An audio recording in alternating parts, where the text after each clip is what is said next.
Hello and welcome back to another episode of Critical Reactions with your host, Bryan. We're going to wrap up this week with an album review, which is where we go through an entire album track by track, exploring each song in isolation and it's part of the larger whole. Today we're going to be looking at something from the group 88Kasyo Junrei, which I will be referring to throughout this album as 88Kasyo, since that just rolls off the tongue a little bit better. The album we're looking at is 88Kasyo, which is 8 plus 9. What I find really interesting is that 15 years ago they released their debut album 88+8, which is 8 plus 8. I have no idea how these albums relate, but I do think it's interesting that exactly a decade and a half later we moved from 8 plus 8 to 8 plus 9. The other thing I know about this album that was told to me from the person who requested it is that this is the first time that this artist has released their music on streaming platforms outside of Japan. So that's a pretty big deal for them. I've also been told that this is one of the best albums from 2025. And the person who requested it, I'm pretty sure it's their favorite from 2025. So this is going to be pretty cool to go through. It is a double album. We have the first side, which is the Bootsmet side, stands for unlucky. And then we have the Taeyeon side, which stands for lucky. So we probably will have some darker tracks at the beginning, maybe musically or thematically, and then some lighter ones on the second half. We have 19 tracks sitting at 76 minutes. This video is definitely going to be over 4 hours. And I will be using the English titles for all of the tracks. Should make it easier for most of us to follow along with what I'm talking about. With all that said, 2-minute intro on this is crazy. I never have 2-minute intros. Let's get into this reaction. The first track we're looking at is Brain Damage.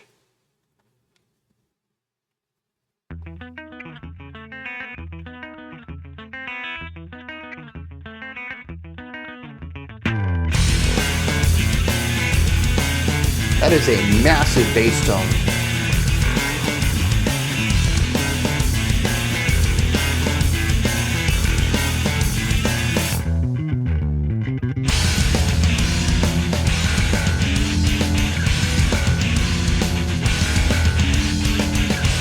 Interesting bits of dissonance within that bass harmony.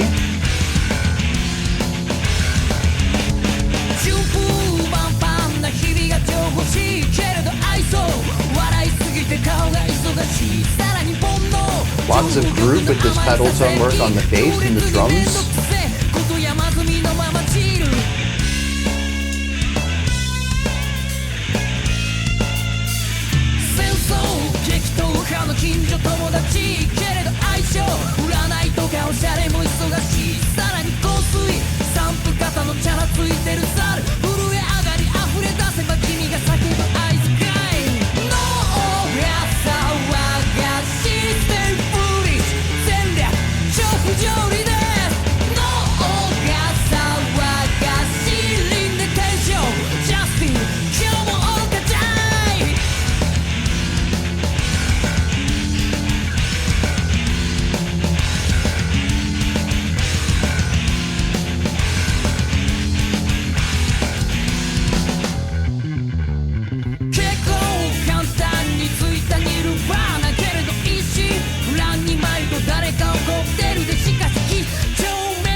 Slight delay and pitch difference between the two sides is interesting.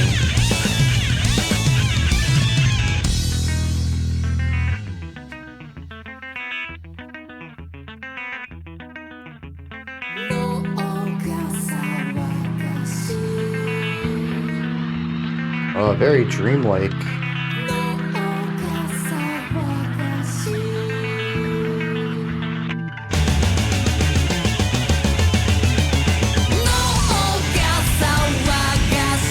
momentary neoclassical riff.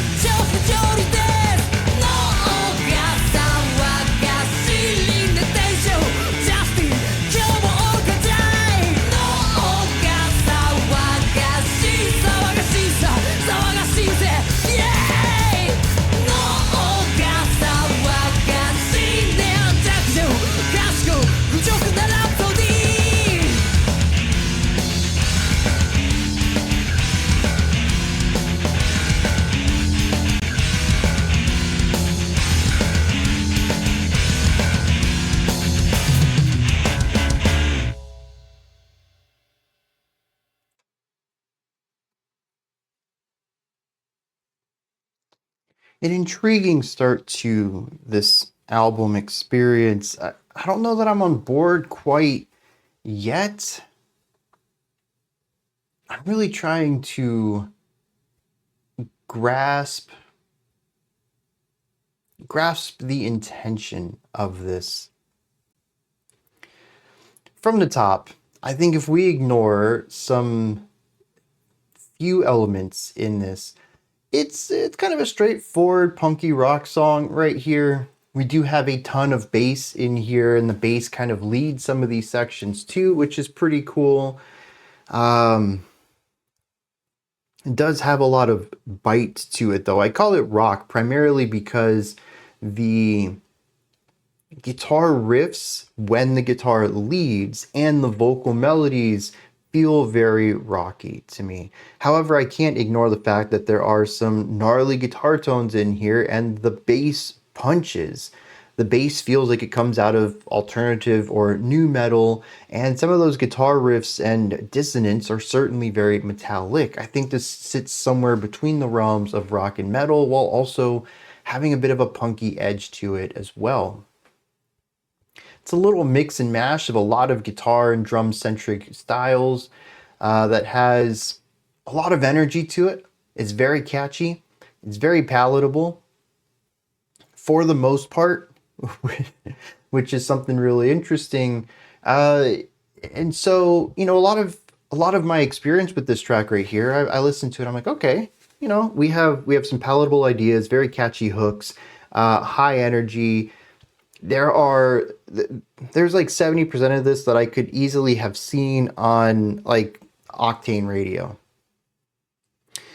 But there's another side to this that I find really interesting, and it's the variations, the deviations from this.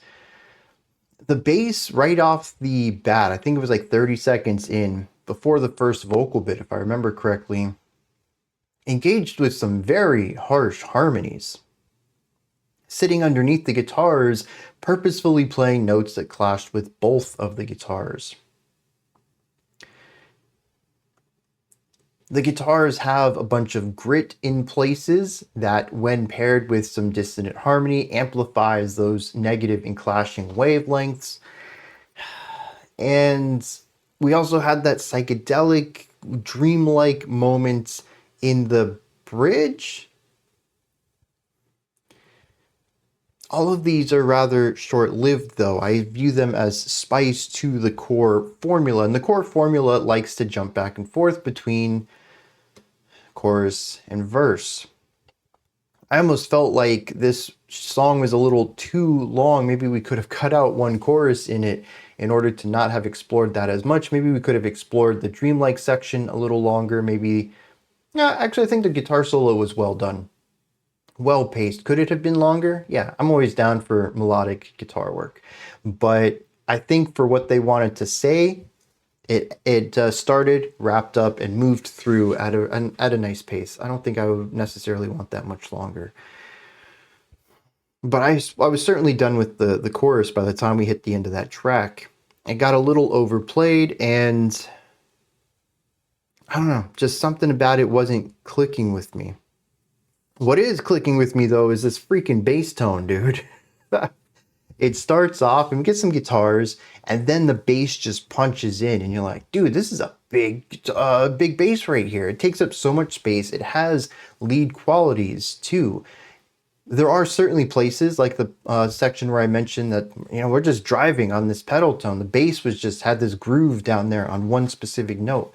But there's also plenty of places where the bass has moving lines. This is something a bit unusual within rock and metal. And it almost feels as if it's a bass-led song throughout a majority of it. It is always fairly high in the mix. I think even higher than the guitars at times. The only thing more prominent, I would say, is the vocals, as they are very much in the spotlight. They have a lot of volume and presence to them. But the bass is second, and that's just not how rock or metal music tends to get produced. And it has moving lines to it, and the moving lines typically pull us through concepts, lead us into concepts. They are the element that allows much of this track to feel cohesive, as they are the lead transition element. They help bring every instrument from one idea into the next, whether that is introducing the next harmony, introducing the next rhythm, the next melody. Everyone else is stuck in the old idea. The bass is moving into the next, so that when the rest of the band catches up, it feels like we've smoothly moved from one idea to the next. I like this. I do. And paired with the vocal hooks, the bright vocal timbre and vocal coloring, it ends up being something that is right up my alley. Strong bass work, strong hooks, bright vocals, and the occasional fry scream to really bring that energy up, just that extra step at the end of ideas. As we're pushing into climaxes, the screams tend to come there. I like that. The bass and the vocals and the drums here are pretty sick too. Lots of energy, high octane. A lot of this song is based around 2 and 4 accent, both from the bass and the drums, but we had some nice drum fills in here as well. Mostly palatable drum work, mostly working around basic rhythms, but there were also some nice fills in there too.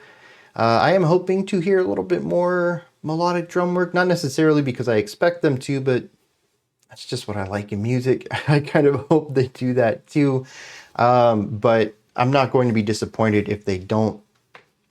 But given how much I love the bass and vocal work, really the drums, that would be the next step for me to really dive into this and enjoy it. But there's so much also, like I was talking about, that just kind of veers away from this. And then the hyper focus on the chorus and having that played so many times on this track are a couple of detractors on it. So I don't know. I don't know about this band yet. Strong start though. Not sold, but I'm intrigued. Overall, I would say that this track has energy, power. There is a little bit of darkness to it. I think primarily I get that from the vocal delivery, but I wouldn't call it a dark song. I'm really interested to see how this unlucky side of this album is represented, because musically I didn't really hear too much in here that felt unlucky or dark or melancholic, heavy, wrong. It feels like a bouncy, forward energy rock track. It feels very... Well, I was going to give it an emotion, but it just feels like rock, like typical rock. It's driven, it's energetic, I want to bounce around, I want to headbang to it, but I don't know that I feel joy or pain or anger through it. I just feel the electricity of the energy of it. Let me hit some lyrics on this. We'll see what's going on there. All right. Could not find hand-translated lyrics. All of this is in Japanese. However, I did find a couple that are hand-translated. The rest I'm going to use Google Translate for whatever that's worth. And there are a couple of tracks that I couldn't find lyrics for at all, so I think there's 2 or 3 of these we're just not going to have a lyrical discussion on. This one is about contrast. It says that they want smooth sailing days, but their face is busy from smiling too much. They want days to go by smoothly, but they're too joyous. The chorus states, "My brain is noisy." This is stated over and over and over and over in this track. My brain is noisy. Then there's a little bit of absurdist writing here. It says, "Stay foolish, dear reader. This is absurd." It talks about the noisy brain, but how easy it is for them to find nirvana and tranquility, saying, "I reach nirvana quite easily, but someone always gets angry at my single-minded focus." So they have a noisy mind, but it's easy for them to meditate. They want smooth sailing days, but all they can find is joy, positivity. Our narrator says they have a neighborhood friend who's a warfighter, but they're also busy with reading and fashion. Once again, contrast of expectation. But beyond that, I'm not really sure what it's saying.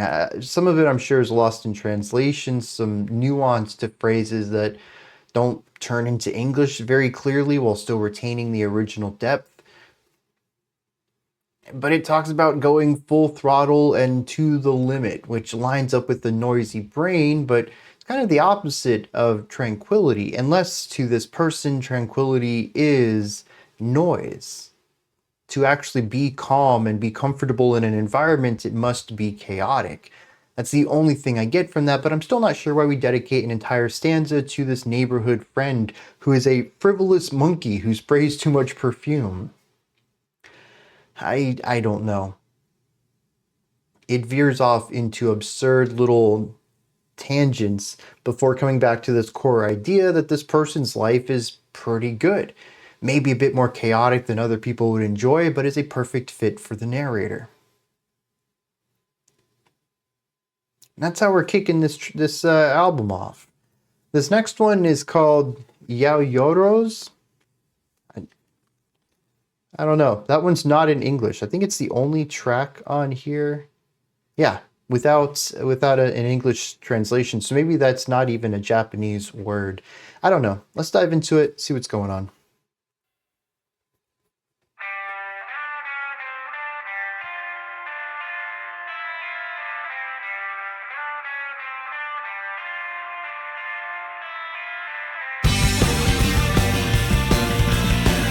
Funky bass.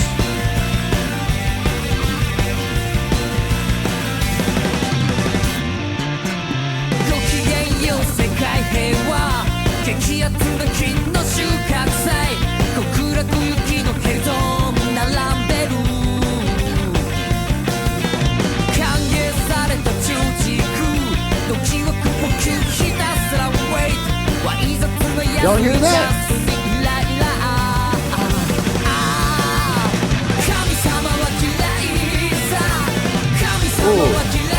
I like the energy, but the harmony is rough on that.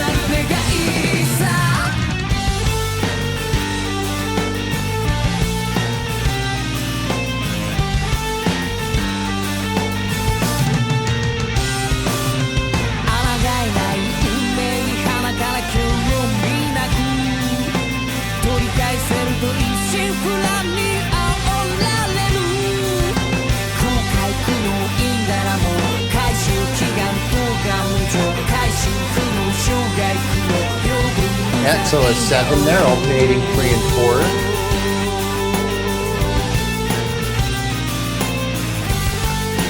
Very moody, different than the funky stuff we kicked off with.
Dang, dude.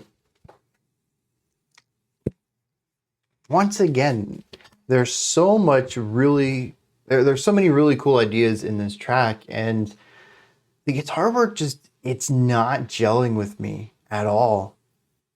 Vocals solid, still loving them, still catchy. There's an energy to them, a delivery.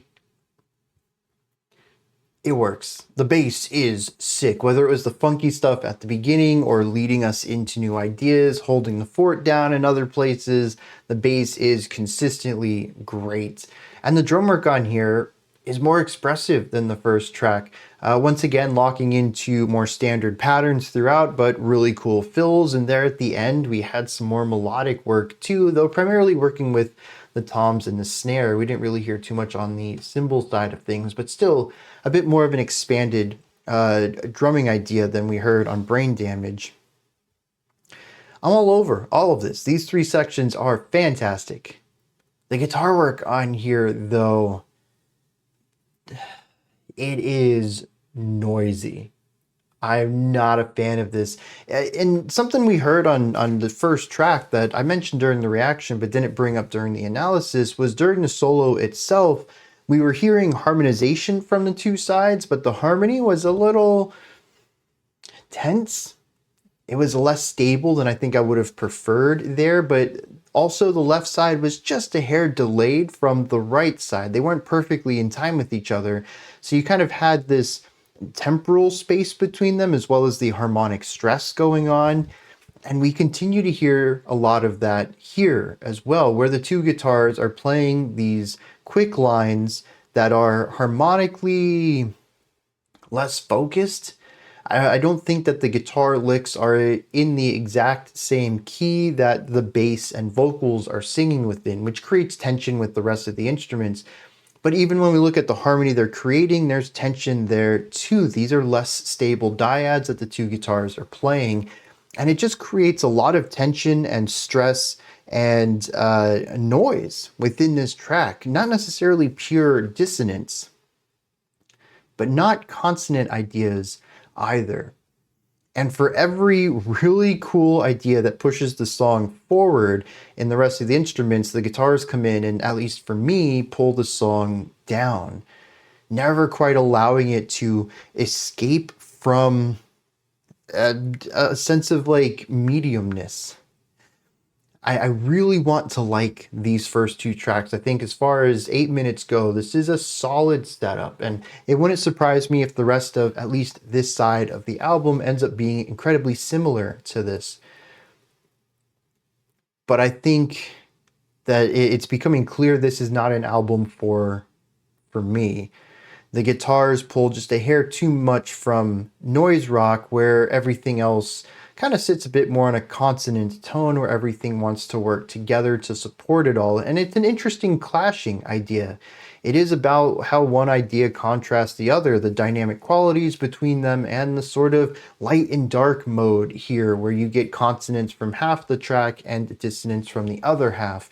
If you're into that, this is really cool. If you're not into it, well, in my situation, I can appreciate what they're doing, but like I mentioned, my experience with this is, dude, sick bass, love the drums, loving the vocals. Ah, God, the guitars are back in again. And I haven't found a guitar lick that I've really liked yet, primarily because they tend to be destructive, frictional. They're pushing against everything that the rest of the band is trying to achieve. There is thematic purpose to that, I suppose. I haven't quite figured it out yet, but it does create, even from a purely sonic perspective, a sound that some people are going to like. I'm not the audience of it. I am seeing that most of these tracks are in the 2 to 3 minute range. We do have a 7-minute track. I think that one's going to be a bit tough on me. We have 2 7-minute tracks, although one of them is on the other side. And I'm kind of hoping that side 2 alleviates some of the stressors in the album and focuses on more consonant ideas. It is called the lucky side, so I'm hoping that it kind of brings up the overall feeling of this album. Energy, structure, emotion. This is pretty pretty much identical to the first track. Lots of returns to choruses and verses. We do have a bridge that deviates quite a bit, but it takes us right back to a chorus. We had a neat little outro on this one, but once again, I don't really get too much in the way of emotion. This is an energy song for me. Just like the first, it's driving, it's energetic, it's electric. It makes me want to jump around and bounce around and move to it, but I don't really get anything other than that. Once again, you would think that that would be paired with joy or happiness of some sort, and I don't get that here. Part of it, I think, is that we're hearing a lot of more traditional rock chords on this one. And much like metal, rock chords are kind of flavorless to me. I think it's primarily because they're usually built close to or even are power chords, which are very, I mean, it's a dyad. It's two notes. You're not going to get a lot of information out of that. A power chord, for those who don't know, is the root and the octave, which are the same note, and then the fifth right in the middle. And the fifth is just an incredibly stable note interval, which is why it works really well when you distort it and go through overdrive and, you know, get the grit in the guitar. It doesn't end up amplifying any negativity because it's incredibly stable already. It's a 3-to-2 ratio, which works really well.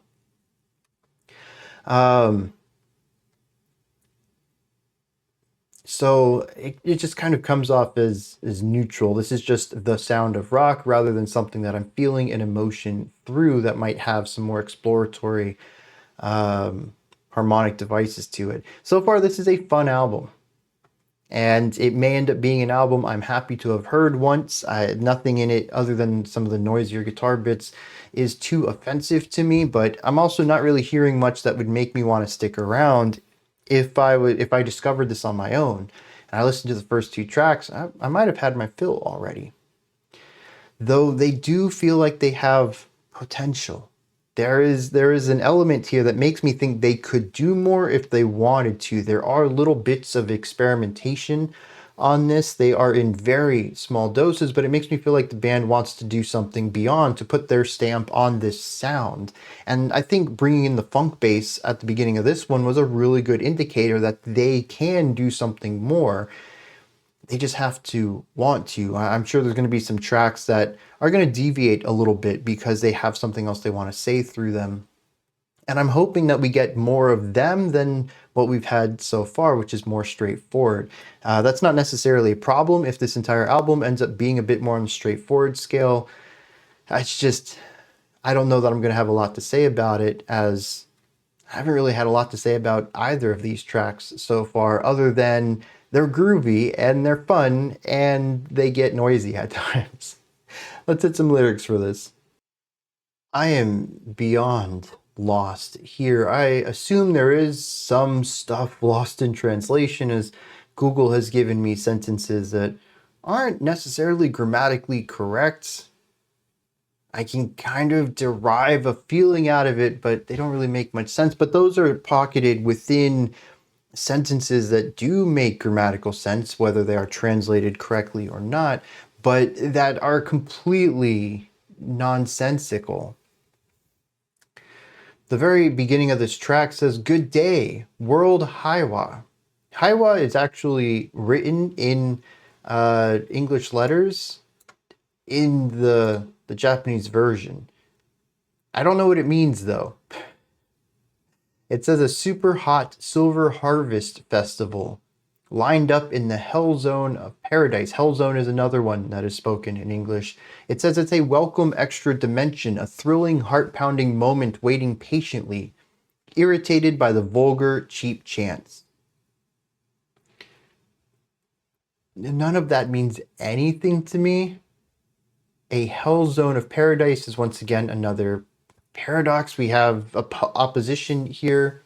We have a thrilling, heart-pounding moment that waits patiently. Much like the first track, this one focuses on opposites.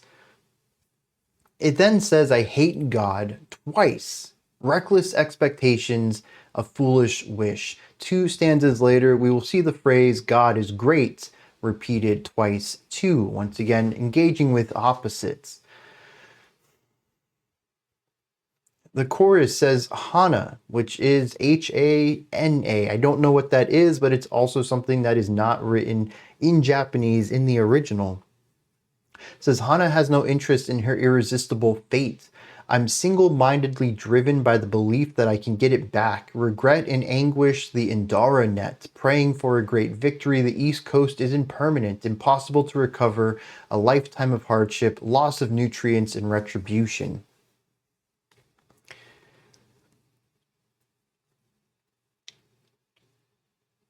I don't know, dude. The next one brings up a sad warrior with a broken heart and a sudden fever 39, a day with double numbers. God is great. What? Fever 39 is another one written in English. That's not a translational thing. What is that? What is a sudden fever 39? I have to assume it works better when you understand what the Japanese part is actually saying. If I actually understood Japanese and could translate a little more literally, or maybe even in this case, less literally, more figurative of what it's supposed to be saying. A day with double numbers. I have no idea. I'm so lost on this. The end of the track says, there is no God, is a seven-colored future a foolish wish, but we are not among the seven colors.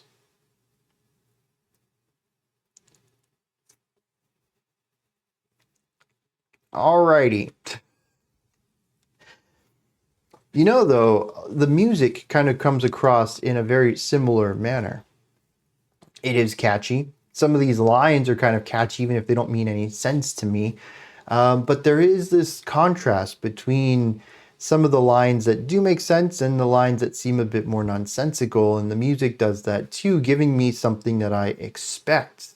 Cool bass lines, driven drums, catchy melodies, and then toss in something I don't, the noisy guitars. It's all about this balance. At least from a musical perspective, I can understand the balance, but trying to understand the lyrics when there's already a language barrier present, it's difficult to appreciate the balance at all, if there even is as much balance in here as I'm trying to give it credit for. Next up, we have Dischord, which is interesting because it's spelled like discord, but if chord is like a musical chord. I'm expecting some dissonance on this. Let's check it out.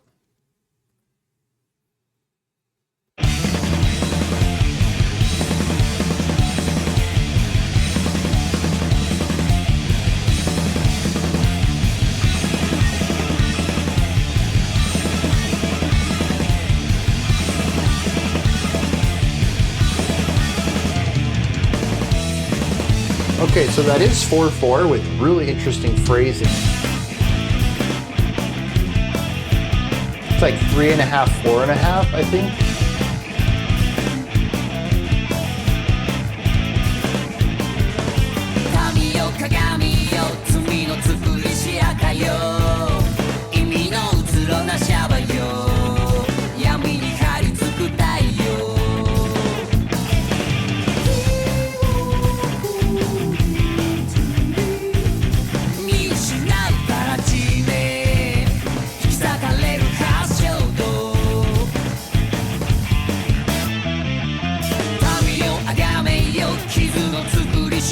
I like the harmony on the vocals.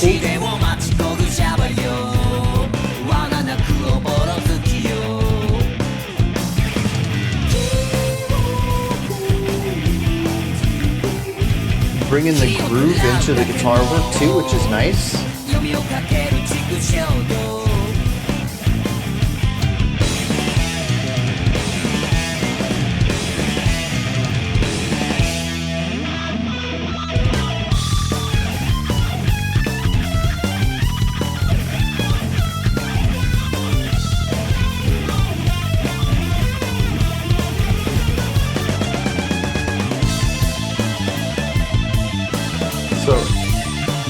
Walking bass line, neoclassical guitar riffs.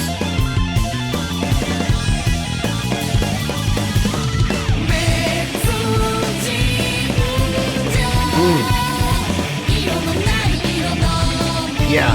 The crunchiness of that guitar sounds great at the bottom of this.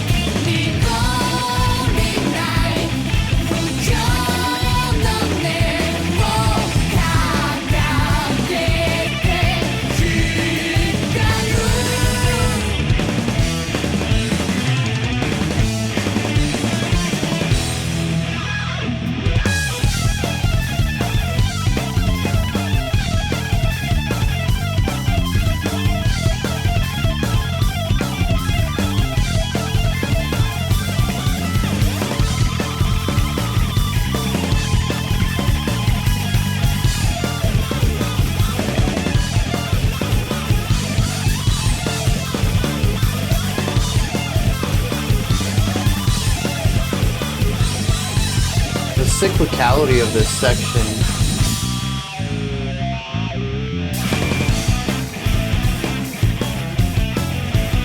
The bass line playing this underneath the end of the guitar solo so we can come back into this section.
Bringing back that funny snare work.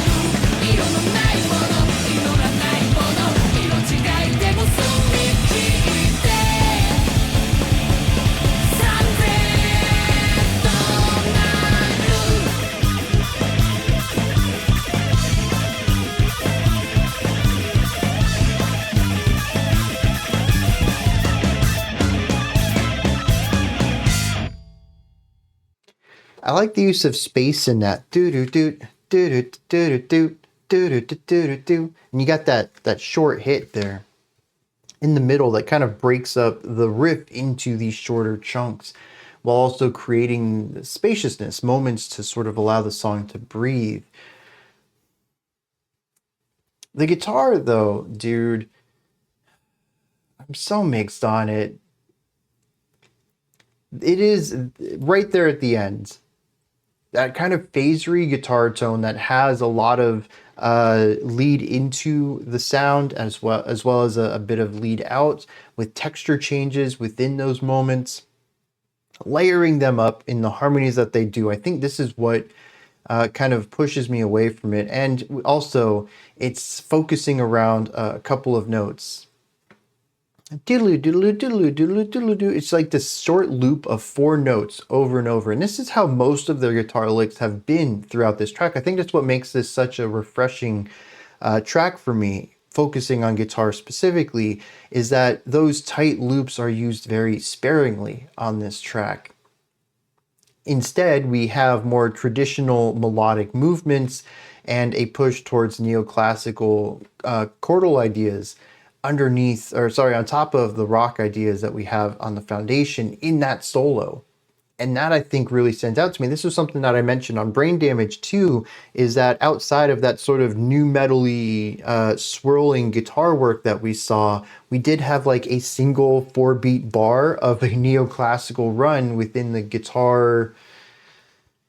I don't remember if it was a riff or a solo. That stood out to me though. And this is sort of the inverse of that. More focus on melody and neoclassical ideas and a minor focus on the swirly nu metal stuff. And the swirly stuff it's really what's getting to me. And I feel that up until this track, the guitar solos have consistently relied on that really quick movement between just a handful of notes. And it hasn't really worked for me so far. And I'm really glad to see this one deviate away from that and focus on more traditional melodic writing to go along with the absolutely bonkers atmospheric writing on this. Between the riff, between the chord progression, between the melody that modifies the chord progression, between the drum beat accentuating the same places as the guitars, between all of that and the bass with its walking lines all throughout this, there is a driven darkness through this track trying to explore something that surrounds you. It feels permanent and eternal, and yet you still persevere to reach the end of a tunnel that you do not see. That's what this track feels like to me. There is hope in here within an otherwise gloomy, oppressive atmosphere, and everything bleeds into that. And in hearing the guitar come in with those 16th notes, super fuzzy ideas on the bottom of this, that kind of feels like this this intensity, this anticipation buzzing under everything, as if maybe you're on the cusp of actually escaping this darkness. We never quite get there, though. And the end of the song returns to that swirly guitar work that makes me feel like not only am I stuck here, but now I've got to deal with this too. It doesn't end on a positive note, is what I'm getting at. But the entire journey throughout it is infectious. The rhythms, the melodies, the atmosphere. This is the first time I felt something alongside the music. I really dig this. This says something to me that the others haven't. And it really is a complete idea. Every instrument is working to create, positively working to create a specific idea. We don't have an antagonistic guitar on this track, and I really love that. The guitar solo did start in that direction. It was the first like 2 to 4 bars or so of it. And I was like, oh, geez, here we go again. Because the guitar solos have been pretty homogenous this album. Granted, we're only talking 3 tracks in, but a lot of the times that the guitars have gotten the spotlight, they've done the one thing. Lots of fast moving, swirly stuff.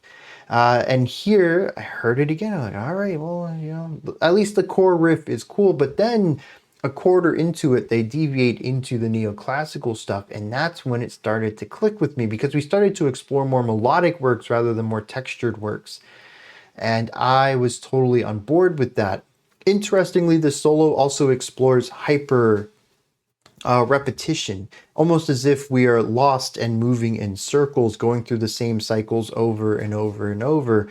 Artistically, I think I got it. I hope that's kind of what they were aiming for. Musically, though, it was certainly getting on my nerves as we went from this more linear writing into this tight 2-bar loop over and over and over and over. And even harmonically, it felt like the album had started skipping, as we weren't having harmonic movement underneath this either. But I really think that's the point of it. It still feels like a song of being lost, but now we're even more lost. We recognize the cycles that we're stuck within. And maybe the break after that into the final chorus and that final guitar outro isn't necessarily about a dissonance entirely, but about breaking that cycle, trying to do something new outside of that in order to disrupt it. I don't know. I enjoyed a majority of this track though, and the verse and the chorus are absolutely my favorite so far. Interestingly, the bass kind of takes a bit of a back seat. We do get that walking bass line under the solo duet, but we don't have any of that funky stuff from the beginning of track 2. We don't have much in the way of melody writing like we had saw on track 1. It's very foundational, but that's because the guitars are no longer being antagonizers. They are being contributors to everything, and so they're given more of the melodic flow on this one. And I'm okay with that. I'd much prefer that than hearing the bass do some cool things, but at the cost of the guitars being disruptive. Very cool stuff overall. Dug this one. So far, favorite one of the album. Another one I'm a bit lost on. It says, people are crimson created by sin. A meaningless world, the era caught in a trap. Extinction is a colorless, dreamlike, ethereal image. shining with a clear, unadulterated sound. Colorless, non-praying things, even though they're different colors, they're crystal clear.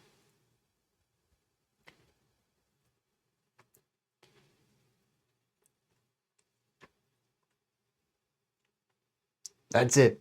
That's all this track has to say. I have no idea what it's trying to say either. That one's beyond me. Now, I do think it's interesting. I had mentioned that being lost in the dark on this one. The next track is called Dancing in the Dark, and the track after that is Light in the Darkness. Darkness is certainly on their mind as they were writing this. Let's dive into this. See where they take us with track 4.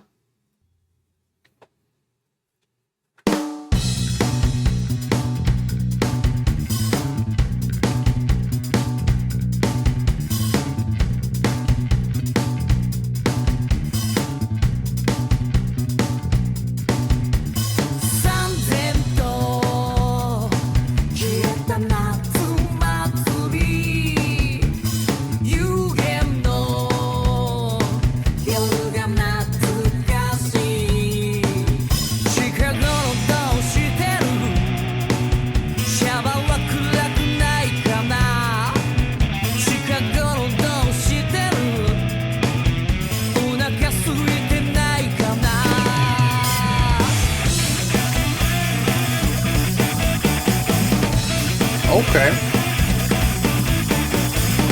Yeah.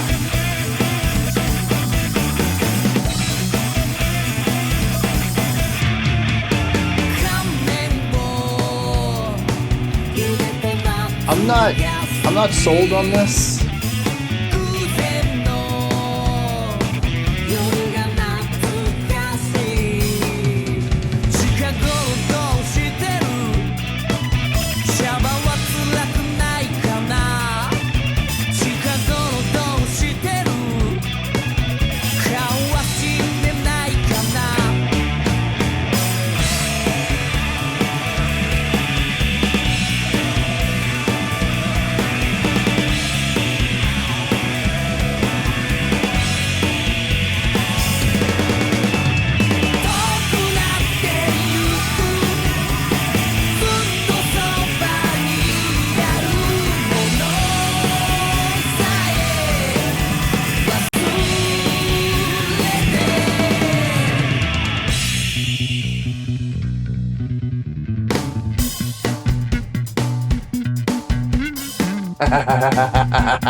Okay.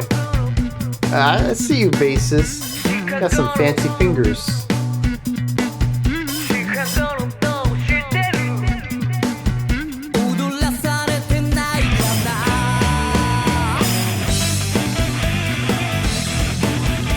Yeah, I like this bluesy rock idea.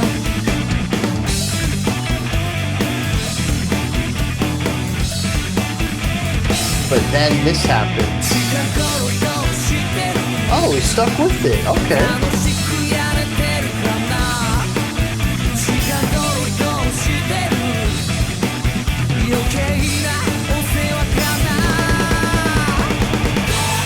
There it is. This chorus is...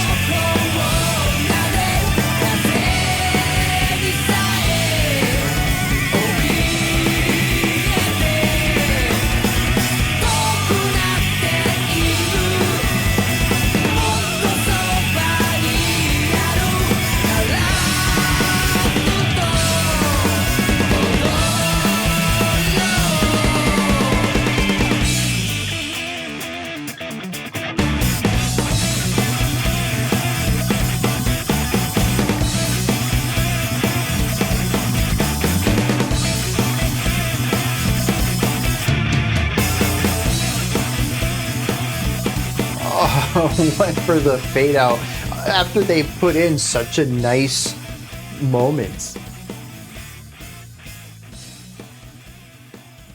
Like any of those could be final sections.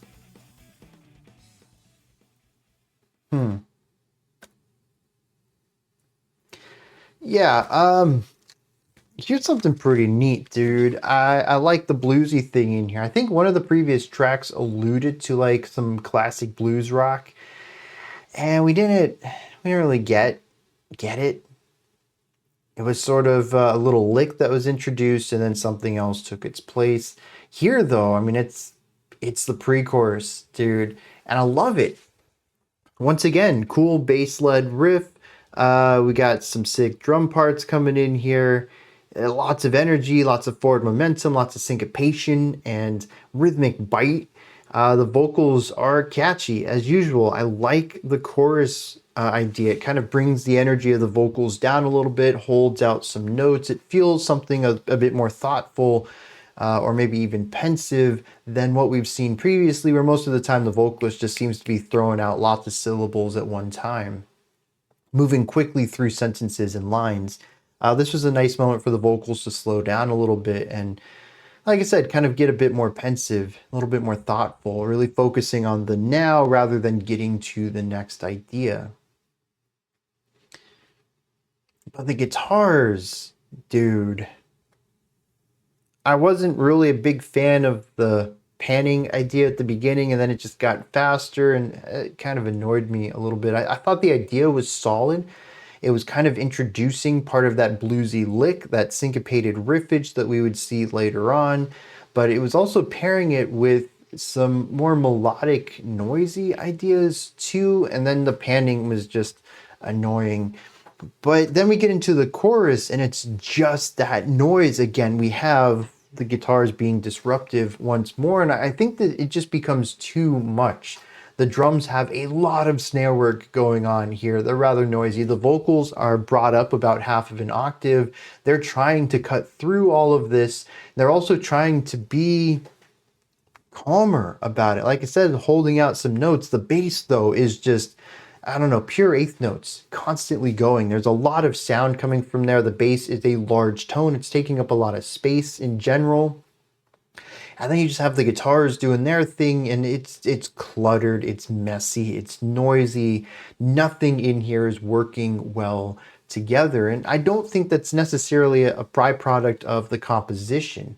I think you can still have the guitars playing as much as they are. I think you can still have the bass doing these constant eighth notes walking up and down this chord. I think you can still have the vocals above all of this, but it would take a very different production style, and you might have to modify some of the note choices from the guitars in order to create some more harmonic structure in this to balance and support the dense rhythmic layers that are going on in here. You would basically have to put a little bit of work in with the aim of making the entire thing more palatable, easier to digest. And I don't think that that's what they're going for. It's been pretty consistent throughout this album that noise and destructive writing is their style. That's the kind of music they want to make. This is probably exactly how they wanted this to turn out. This isn't a byproduct of having a producer that isn't skilled enough or a composer who had too many ideas, bit off a bit more than they could chew, and was a bit more ambitious than they could have pulled off. I think this is exactly what they wanted. It's just not for me. Everything in here that I'm sure fans of this are saying, yes, every time they added something, it just made the song better. I have the opposite experience with. Every time I hear them add another layer to this track, it diminishes the song for me. It becomes too noisy, too chaotic, too cluttered for me to enjoy. It's a bit of a shame, honestly, because I like so much about the rhythm section here. They're just aiming for something that I'm not an audience of. Honestly, also, this track isn't anywhere near as dark as Dischord. Dancing in the Dark seems interesting. Maybe the upbeat funkiness and syncopation does match a bit of a dancey element on this, but I don't get really an element of darkness so much as an element of too much light. This feels like dancing while being blinded by lights more so than dancing in any sort of darkness. I don't know. Let's hit some lyrics on this. This track appears to be looking at life, growing older, and finding that the past is further in the rearview mirror than you expected when you had thought about it. At least I think that's what it is. As usual, there's kind of a vague element here and some nonsensical stuff that goes over my head and probably some stuff lost in translation as well. The verses in this are, "How are you doing these days?" followed by something else. How are you doing? Isn't it dark out there? How are you doing? Are you hungry? Isn't life hard out there? Is your face still alive? Are you being manipulated? Are you having fun? Am I being too nosy? Basically asking, isn't life kind of tough these days? It's dark out. We don't have too much of a light. We're hungry. We don't feel alive. Life's getting hard. Are we even having fun anymore? The chorus states it's getting further and further away, even forgetting the things that have always been so close to me. So let's dance with the abyss that is now so close to me. That's my take on it anyways. It doesn't quite deliberately say this is a song about remembering the past, the bittersweetness of that, but it does seem to be one about forgetting some stuff that was close to you, that seems to be in opposition of the now being more difficult than life was in our past. All right. Track 5 is called Light in the Darkness. After that, we'll have instrumental number 1. I'll see if that should be paired with 5 or 7. If track 5 doesn't go into it, then we'll put that together with 7 later. Let's see what's going on with the light in the darkness now that we're done dancing in the darkness.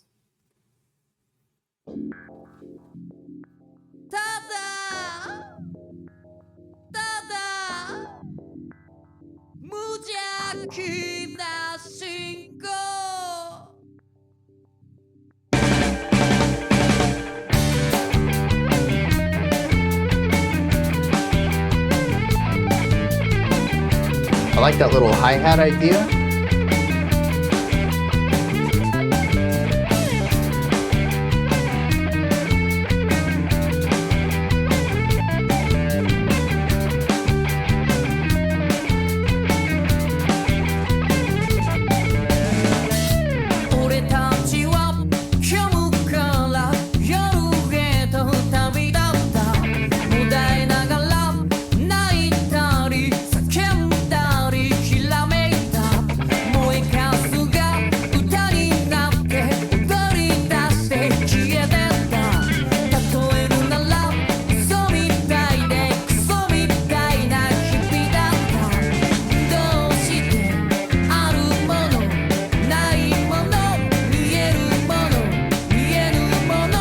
There's a smoothness to this track that I'm sure is going to be gone soon.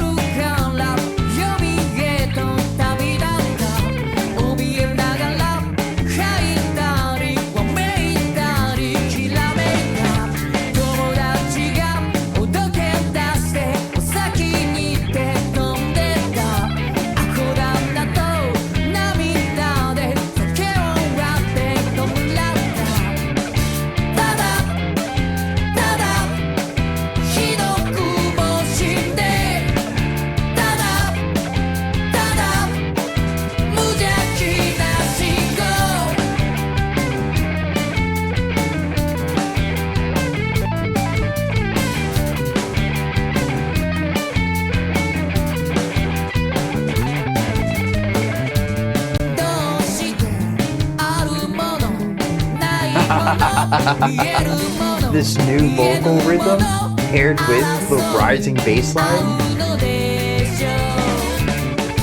that was fun.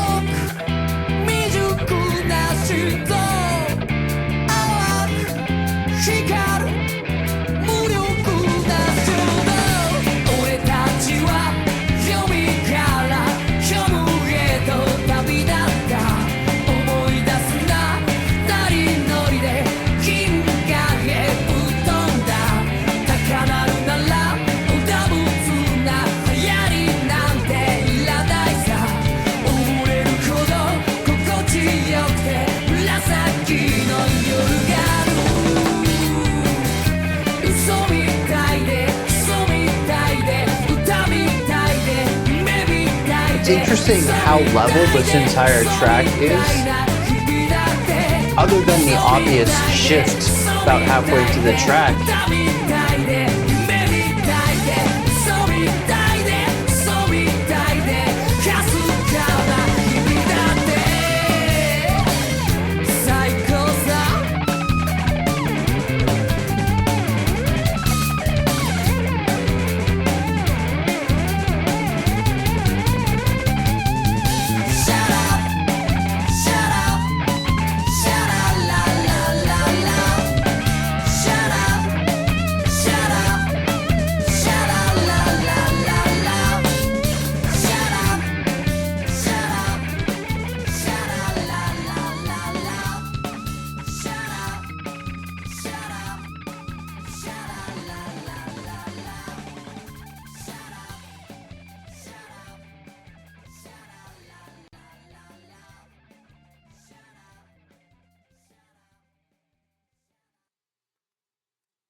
You know what I've realized this is? While not quite as progressive or leaning into psychedelic areas, this does remind me of the Mars Volta, a group who, at its core, I generally enjoy what they're doing. For that case, their bass line is post-hardcore, whereas this, I think, leans more into the realms of pop rock, both genres that I'm a big fan of. Both of these bands use that as a jumping off board to explore more disruptive and wild changes to the formula, breaking free from the stereotypes of the original and going wherever their heart takes them. And quite frequently, with Mars Volta, I find that I enjoy what's at the core of it, but I'm generally not on board for the journey they want to go on. And that's exactly my experience with this. And funny enough, it's because of the guitar work, usually. This is a solid pop rock track here, a bit of a light song that is just incredibly catchy and consistent. As I was saying before the guitarist decided to veer off into absurdity and disrupts my train of thought, because I can talk and listen to music at the same time, but if something really wild's going on in the music, I'm going to shut up. It's going to be something that grabs my attention, and I'm going to be like, all my processing power needs to go to that, rather than like diverting 10-20% to forming thoughts and speaking them. And that's happened multiple times in the past too. Sometimes a drum fill, a guitar thing, even just something like a chord change is going to interrupt me, and I'm like, yeah, not worth talking over this. I got to give this my entire attention here. And that's what happened there, dude. That guitar, I had to figure out what it was doing. And, I still don't really know. It's a wild idea, but we'll touch on that in a second. As I was saying, though, most of this track is rather level. Structurally, it's difficult to figure out what's going on here. I think if I pay attention to the vocals, I have a verse, chorus, post-chorus, verse, chorus, light bridge, outro chorus kind of thing going on. Pretty typical ABABCB kind of thing. But when I listen to the music, there is very little in the way of rising and falling patterns. It's fairly consistent. The energy, the atmosphere, the emotion of it all, it continues to be light throughout. The vocals are very light. There's not a lot of energy. It's not about the forward projected delivery. It's sort of this da-da, da-da. There's a lightness to that.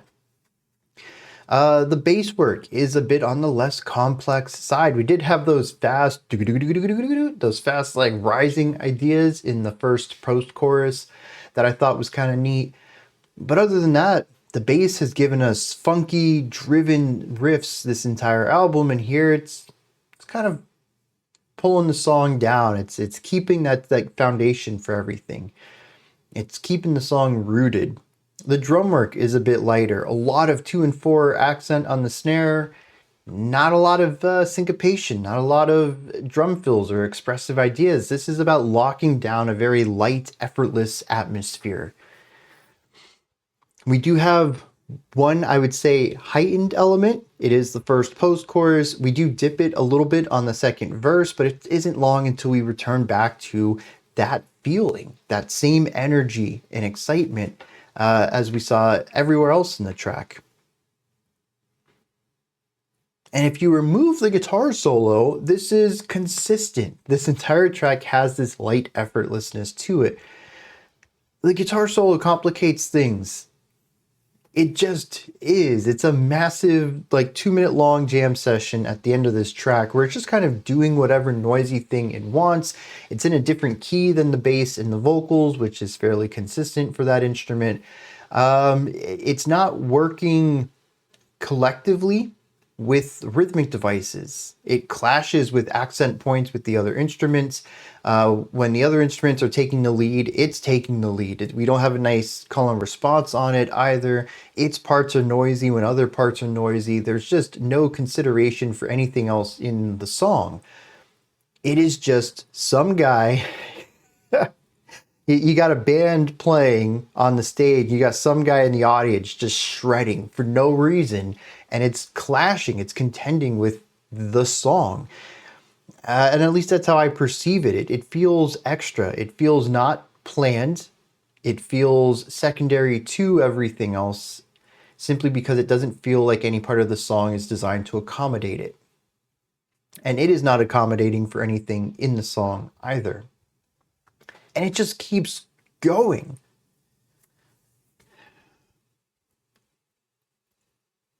It reminds me of those wild jam moments in a Mars Volta track where you've got a solid verse chorus idea going, and then for no reason, there's a saxophone in a different key screaming and wailing and shredding over a pretty straightforward track.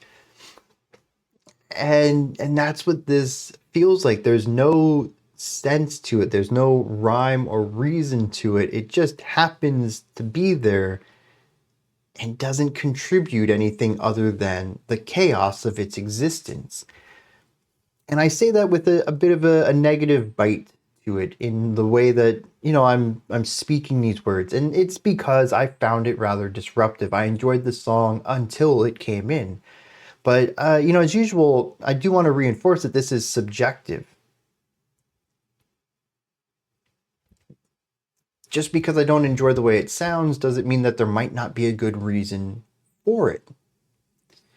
From an artistic or thematic perspective, and as I've stated a couple times, I'm going to try to withhold from this going forward, should just be understood, but if you enjoy this, that's fine too. It can be sonically interesting and even enjoyable for people. But for me, it is pretty much the perfect showcasing. This is what I would hold up. Why this album hasn't worked for me is the last 2 minutes of Light in the Darkness. You have a solid track with cool ideas, catchy rhythms, good groove, and then the guitar shows up and ruins everything.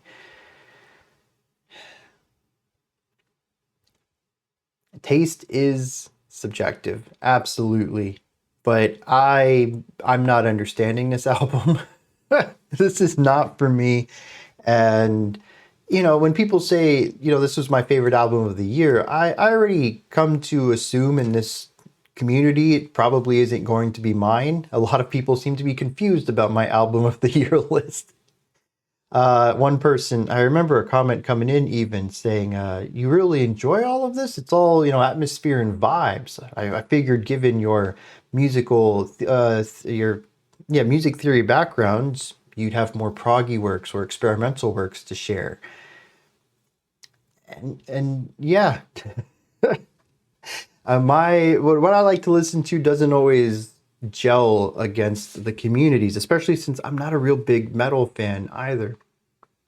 But this is definitely on the noisier side of stuff that and this is definitely the point. 5 tracks in, I would probably see what's on the second disc, but 5 tracks in, I'm not enjoying myself If this was casual, if I just found this in the wild, I'd be moving on. Maybe check out what's on disc 2 because it is labeled differently. I'd be interested to see what's on the lucky side, but I'd definitely be done with this album, this disc anyways. Let's hit some lyrics on this. I think for the first time I'm seeing some strong thematic ties between the instruments and the lyrics. This is a song about, I believe, trying to find the purpose of the messiness of existence. The verses talk about moving from the void into the night. Talks about some stuff that they did. The second verse says we move from the night to the underground. The third verse says we move from the underground into nothingness. Through this, it says that we writhed, cried, screamed, sparkled. The ashes turned into song and danced and vanished. When we hit the underworld, a friend started fooling around and flew off, shouting, "Go ahead." By the time we hit nothingness, we have flown into the galaxy in a two-seater. There are purple nights so comfortable, you could drown in them. To me, this is about moving through life. I don't think it is a coincidence we talk about the void, which is darkness, or emptiness, into the night, which is darkness, into the underworld, which is typically darkness. It's cavernous at the very minimal, and if you're going for a spiritual underworld, you're probably looking at something a bit still dark in caverns, but maybe less realistically in caverns. From there, we move into nothingness, which is also dark and empty and actually kind of much like a void. Where we started. Through all of this, though, we have a journey of a narrator and their friends going through this. I think it's supposed to be a journey through life itself. The void may have been birth and the nothingness may be death. I'm not entirely confident in that read, but it is something that I think figuratively is supported by years of poetry and reading analysis there. Common uses of birth and death being voids and nothingness. Through this, though, we get the chorus, which says what exists, what doesn't exist, what can be seen, what can't be seen, why do we fight each other, why? Not as a reinforcement of the why from the previous statement, but just the question. Why? Why to anything? Why does any of this exist? Why do we have life at all? What are we doing with the life? What is the purpose of our life? The end of the track says it feels like a lie, like a song, like a dream, like shitty days. It's the best. Through all of this, our atmosphere, our surroundings don't really change much from one type of darkness to another description of darkness. And yet, they're in this mess with their friends, doing stupid stuff in a two-seater, heading off into space. And through all of this, there's still beautiful nights. Life is a mess, and our narrator enjoys the messiness of life. This song is beautiful until it's messy. And I think this sort of sums up this band as a whole. They love to create poppy, dancey, electrically driven poppy tracks. It's very catchy all throughout. And then something gets messy. A guitar comes in, couple guitars, harmonic distortion. The drums go crazy. The bass is doing something odd. There's clutter. There's chaos. It's the beauty of the things that aren't pristine, that aren't perfect.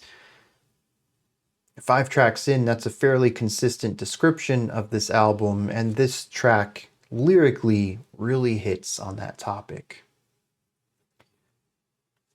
We do have an instrumental next. After that, we have the song Ale, or maybe Ale, don't know. 1 period and 2 exclamation marks, though.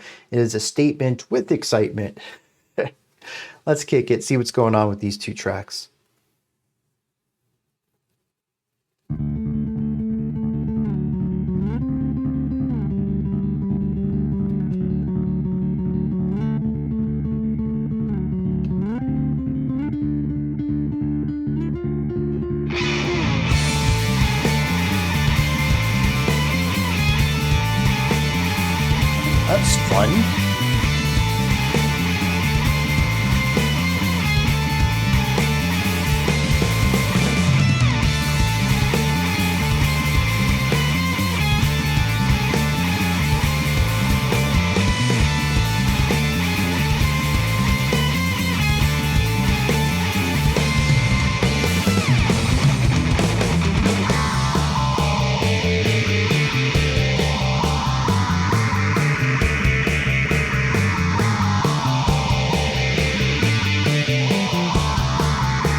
Very spacey, very epic, but also very guitar-led. Not with noise, but with melody. Very interesting to see this side of it.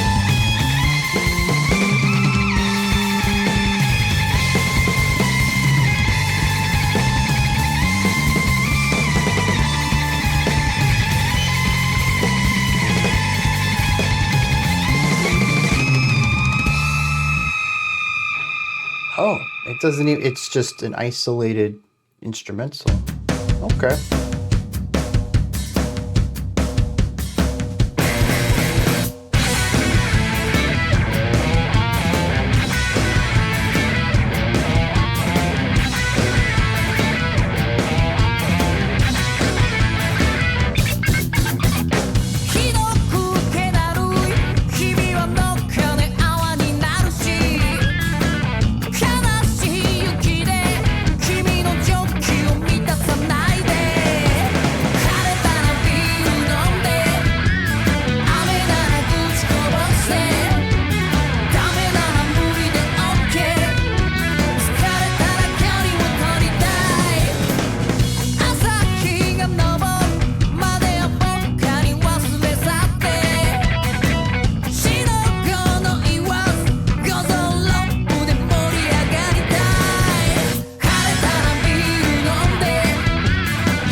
More of a bluesy take on the guitar work here, but also a nice adaptation of what we saw in Instrumental 1 with lead guitar work that works well with the entire bands.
Yeah, I don't have a lot to say about that one that I haven't said about other tracks, other than the fact that it is very long in the bridge.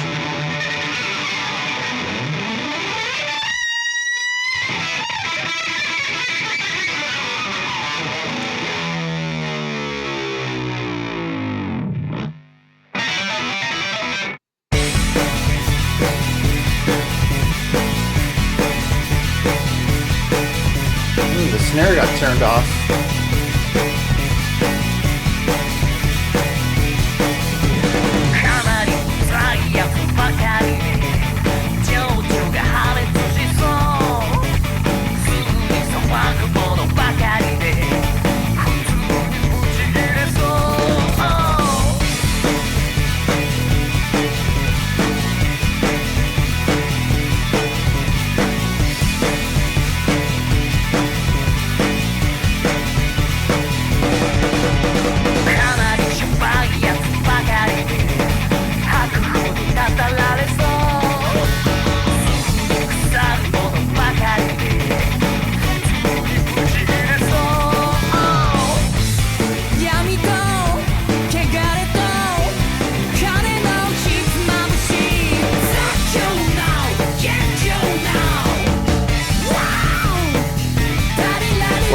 drives in the background. It's a very specific guitar tone they've got there.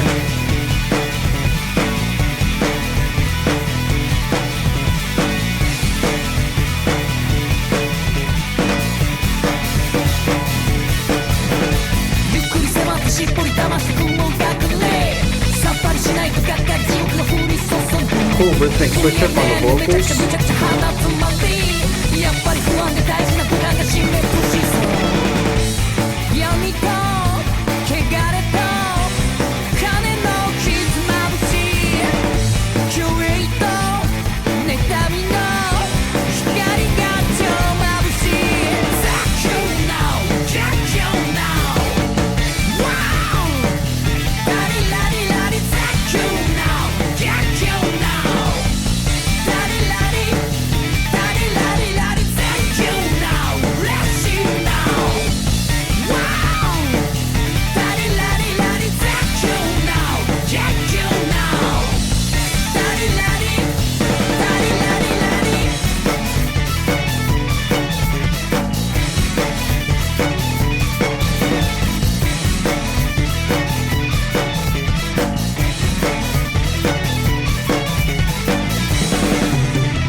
I think this is another one that just doesn't have enough ideas to keep it going. And part of this may be album fatigue as well.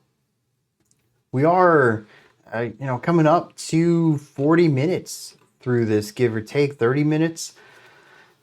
And as I mentioned a few tracks ago, this isn't really my jam. So this may be tying into it a little bit, but track 7 and 8 just did not have enough meat on the bone to justify them being the sole course, the sole part of the meal.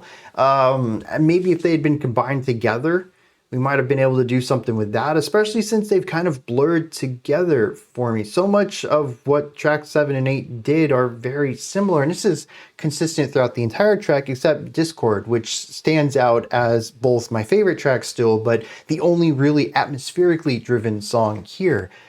Every other track still hasn't really hit me too much in an emotional capacity. They've all just been that sort of like a modern take on the classic rock sound with a bit of blues and funk thrown in there. And a big punchy bass guitar, which is always cool.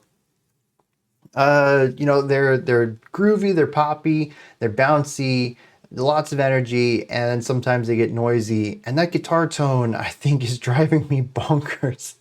They choose these razor sharp guitar tones for a lot of this, and there's got to be some frequencies in there that could be toned down a little bit to retain the general sound without retaining the fatigue element of it.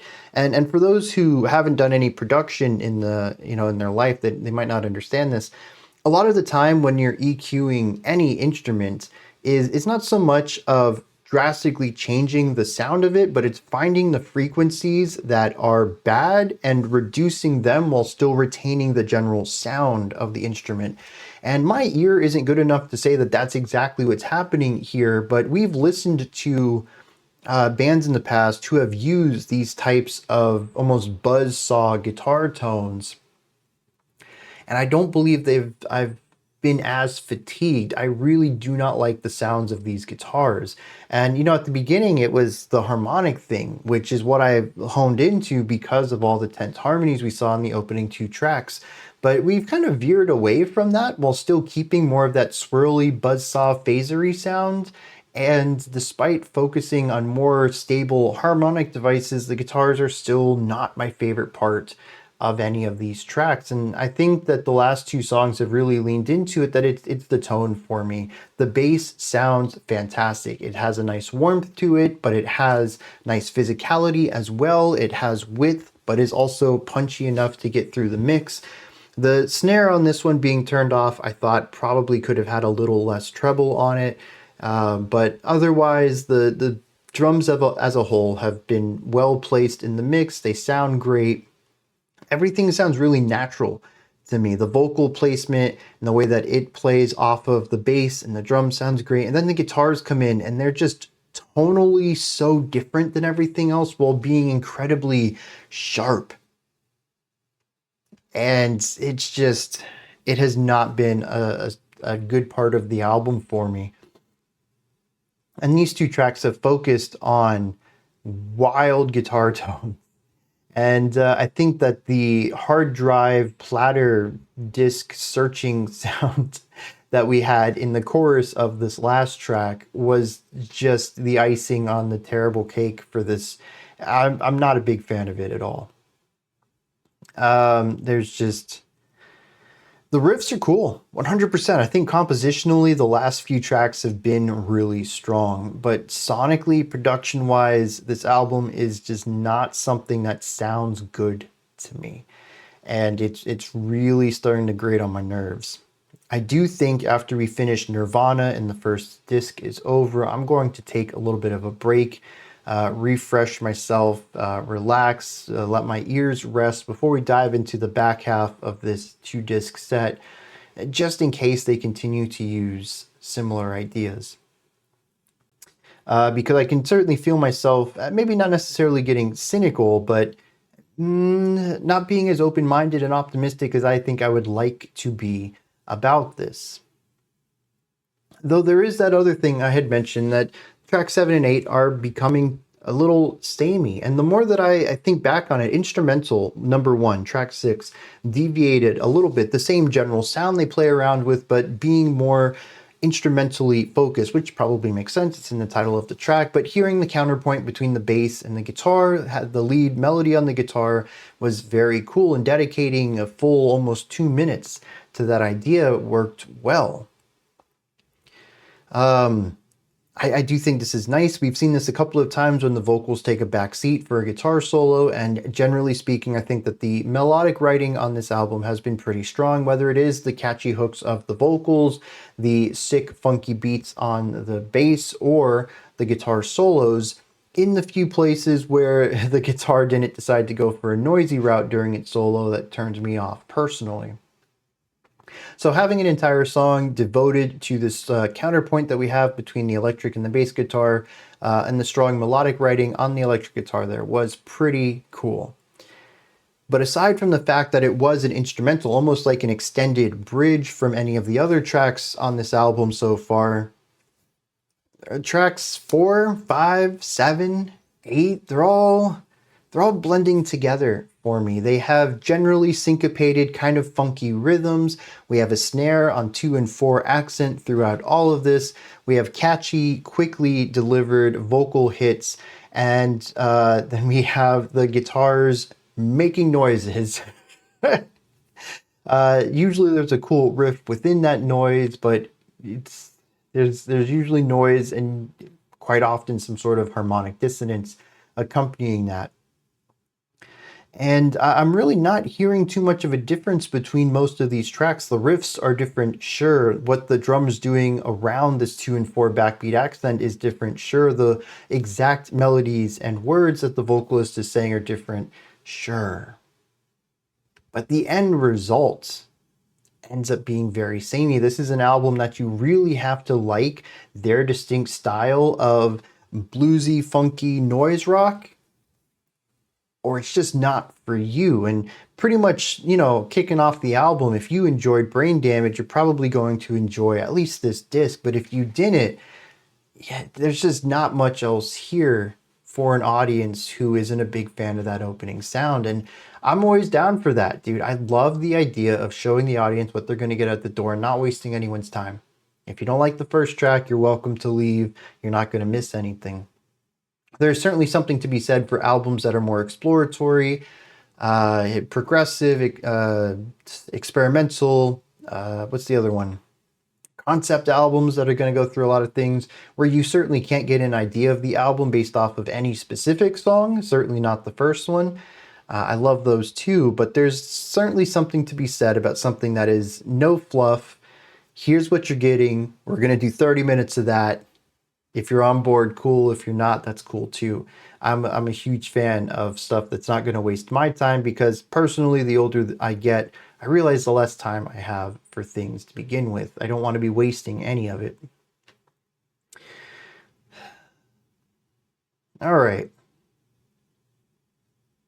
Yeah, I don't have anything specific to say about these songs that I haven't said about any other one. Like I said previously, you got funky bass, you got rhythmic, noisy guitar work, you got cool drum lines, and you got catchy hooks on the vocals. And that's pretty consistent for both of these tracks too, although we didn't get the hard drive platter sound in the chorus for track 8, which was a choice. Let me hit some lyrics for these. Track 7 is another song that says, life is messy, have fun with it. There's 3 stanzas, no chorus to this one. Really, the 3 stanzas follow similar patterns. The first one says, those dreary days will turn to bubbles. Don't fill your mug with sad snow. I don't know. The next one says, until the sun rises, I'll completely forget about everything. There's no need to say a word, but I want to have fun with all my heart. And the third one says, I'm sure there's a night out there where our souls will dance. I will have fun with all my heart. After this, there are 4 lines that are pretty much the same every single time. If it's sunny, have a beer. If it's raining, complain. If it's not good, that's okay. Basically, just enjoy life. If complaining helps, go for it. If alcohol helps, go for it. Just remember to have fun with all of your heart, no matter what's going on. The final area, or the final stanza, repeats the idea about the beer, and if it's not good, that's fine. It says, but you're right to be amazed. Shake it off if it's getting in the way. You're overflowing with joy. Cheers to you who are filled with sadness and anxiety. Dance with your soul and get your whole being excited. Live life to the fullest, man. That, I think, is a really good energy, vibe, excitement for a track like this. And while it does fit track 7's energy, I also feel like it fits most of this album's energy so far in a way that hasn't always been consistent. This certainly feels a bit more party, bouncy, anthemic than any of the other lyrics, although it does capture that similar idea of life is messy, have fun with it, that we've seen in a couple of tracks. Interestingly, track 8's Shout does not go in that same direction. It starts off saying, there are so many annoying people out there. I feel like my emotions are about to explode. There are so many people who get upset so easily. I feel like I'm going to puke. There are so many shady people out there. I feel like I'm being cursed. There are so many things that rot so easily. I feel like I'm going to puke. Darkness, filth, and gold are all dazzling. Then we have the chorus, which just says extremely crazy now, breaking out now, good deeds now, happy now, breaking the ice now, going crazy now. There's stuff that our narrator doesn't like. It makes them feel crazy. I guess that's the gist of that one. If it's supposed to be pointing towards something more specific, it does bring up darkness, filth, and gold specifically. Maybe those have, I don't know, cultural alignments to specific groups of people or something. I don't know. It seems rather vague. Then again, most of the lyrics on this album have been. It's just that the ideas they've been pointing towards are equally simple and shallow, or surface level as well, such as life's messy, be happy. That's a very surface level idea to create a music or lyric set over. And so having vague lyrics works really well with that concept. This one, I'm missing the depth to it that I think I would need to know exactly what it is talking about. And some of that could come through the poor translation. Some of that could come through the, something getting lost in translation. There's a lot of elements in there. I don't want to put that on them, since this isn't the best or even honestly a good way to do lyrical analysis. It's just unfortunately all that I have available to me.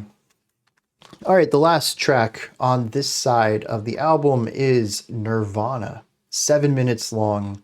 This is the longest track on the entire experience. Let's dive in, see how they wrap up this side.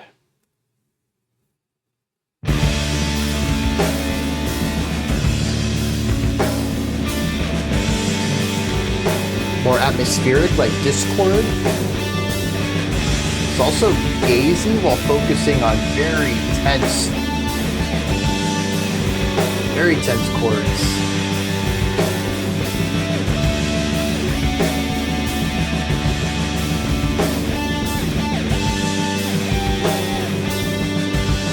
Another wild guitar tone. And they're always different. It's not like there is just one guitar tone. The guitar is just constantly evolving their sound.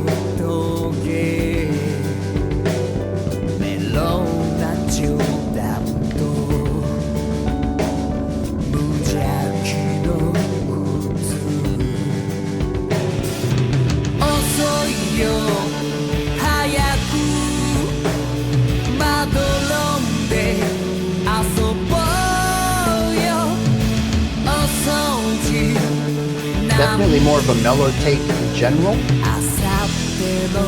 Shoegaze is a good place, but also kind of a little bit of indie rock.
Bit of drifting over here on top of this new 7/4 time signature.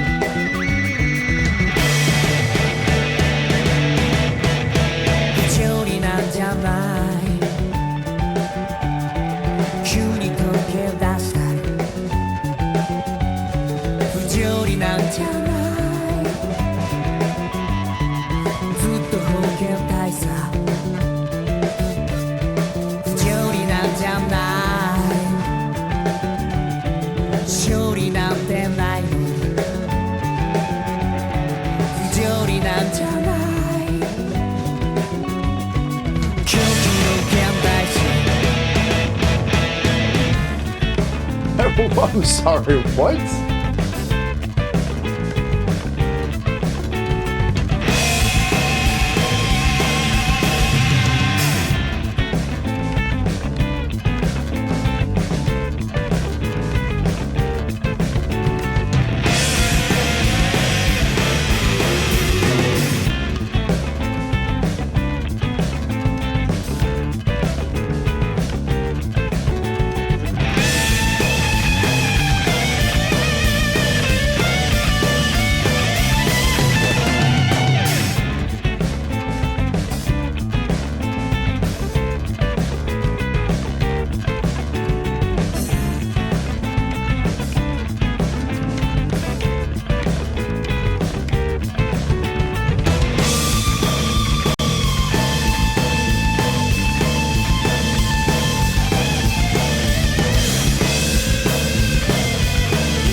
So the last section felt like acceptance.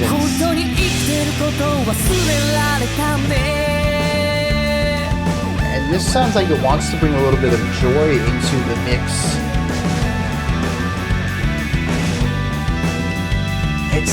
It's mixed though.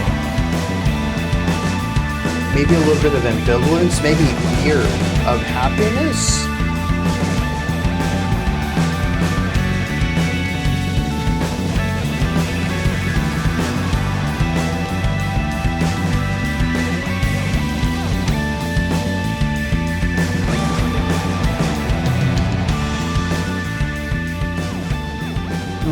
Another fade out.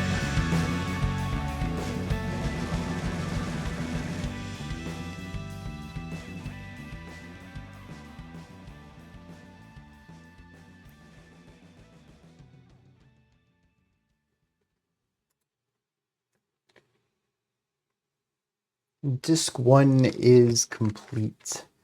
This was a nice little deviation. I explored some different areas of rock. We had some shoegaze in there, some indie rock, a little bit of pop rock. It's very gentle if you ignore the guitar stuff. Bass, drums, and vocals, very gentle, very floaty in some of these sections. There is joy and happiness in some moments. And also a general feeling of acceptance. I thought this was very nice, but of course it's juxtaposed with with the guitars, which they brought in a different flavor throughout a lot of this.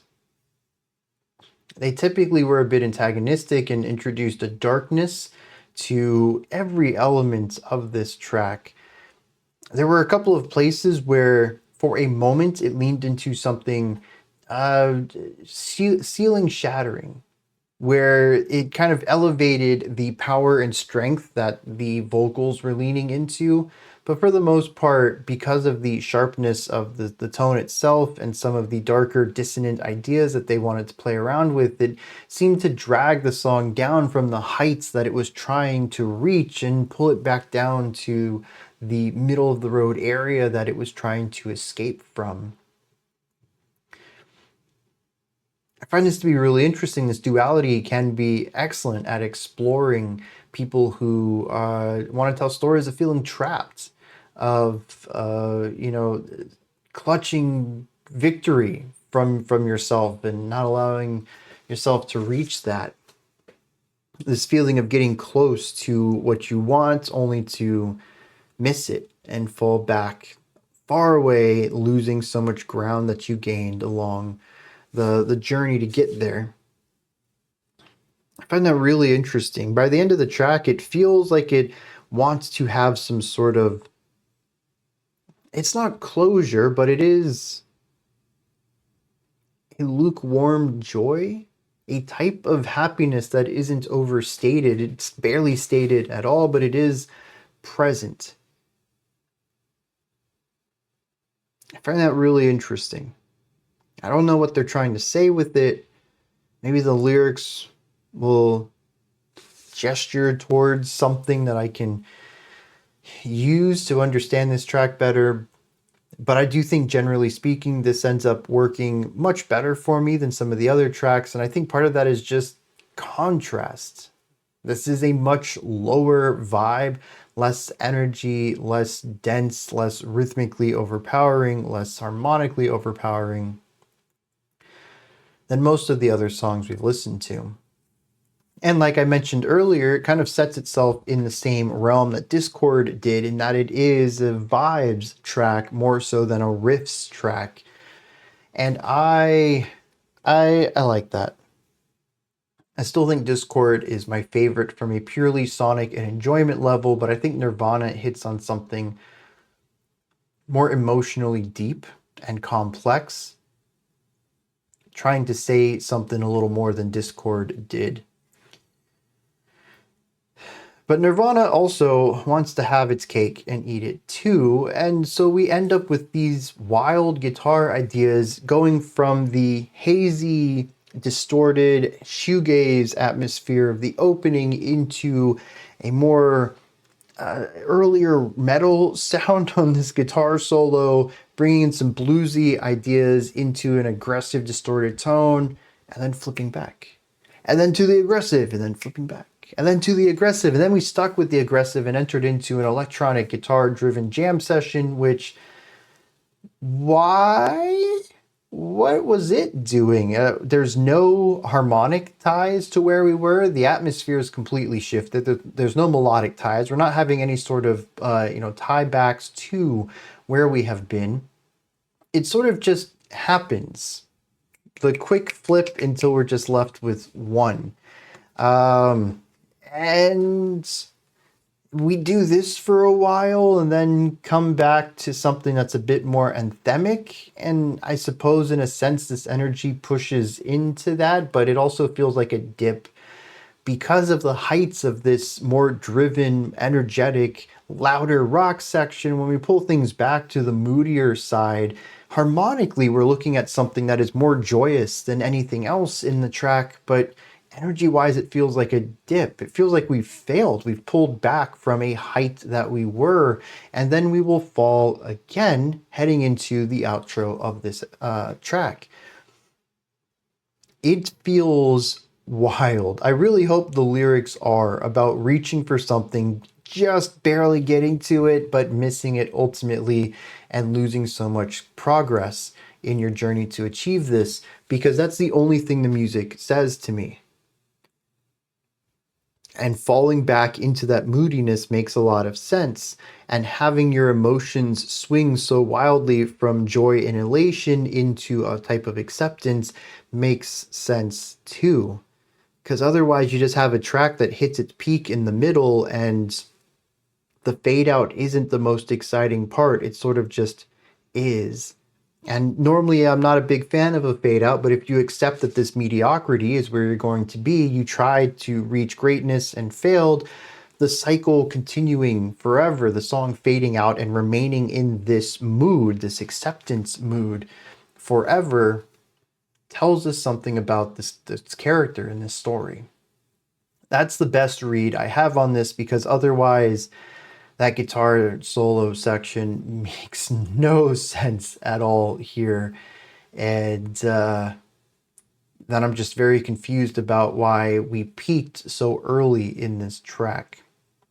As for an album wrap-up, it's fine. Not an album wrap-up, but side one wrap-up. It's fine.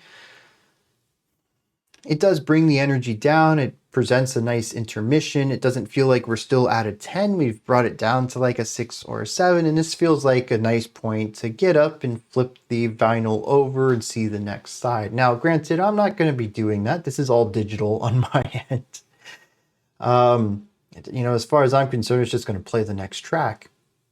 But I do think that when creating multi-sided and even multi-disced creations, figuring out what kind of mood you want to be in between sides or between discs is really important, because much like an intermission in a play, you need to wrap some things up. You need a point of finality that makes sense to end for the minute or few for the disc changer to change discs, or to flip the vinyl over, or any of the physical element here that creates friction between moving through track. Now granted, in a digital world that doesn't matter.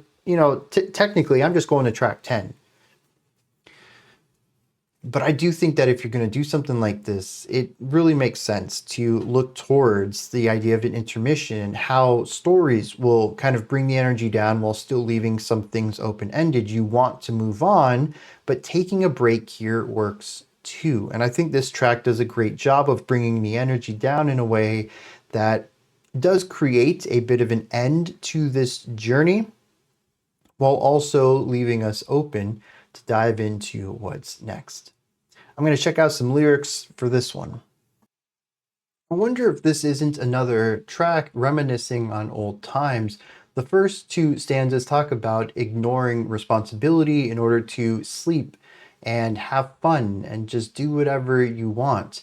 The first stanza says, a dull nausea and thorns of light, mellow jokes and a swirl of innocence. It's too late, hurry up, let's slumber and play. Let's leave cleaning for tomorrow afternoon. The second one talks about a long drowsiness in a twisting galaxy, voices from the underworld, and praying spores. But for now, let's hurry up. Let's slumber and play.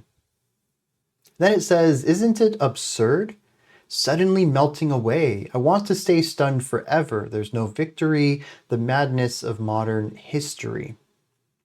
No victory makes a lot of sense within this, but I'm curious what it's particularly pertaining to. I want to stay stunned forever may be something along the lines of a drowsiness. We've had alcohol brought up a couple of times on the album, but I wonder if it's less about a literal stunning and more about a figurative stunning. To simply not grow up. In a sense, to have your growth stunned and to consistently be in this mindset of let's just have fun all the time. It wraps up and says, with destruction as my snack, I had a beautiful dream. Floating like this, I almost forgot I was alive for a moment. I endured, howled, and faded away. The loneliness and drunken night surpassed. Howl, howl loudly, and let's sever the cursed morning. Floating like this, I almost forgot I was truly alive. And it seems to point towards just kind of floating through life here.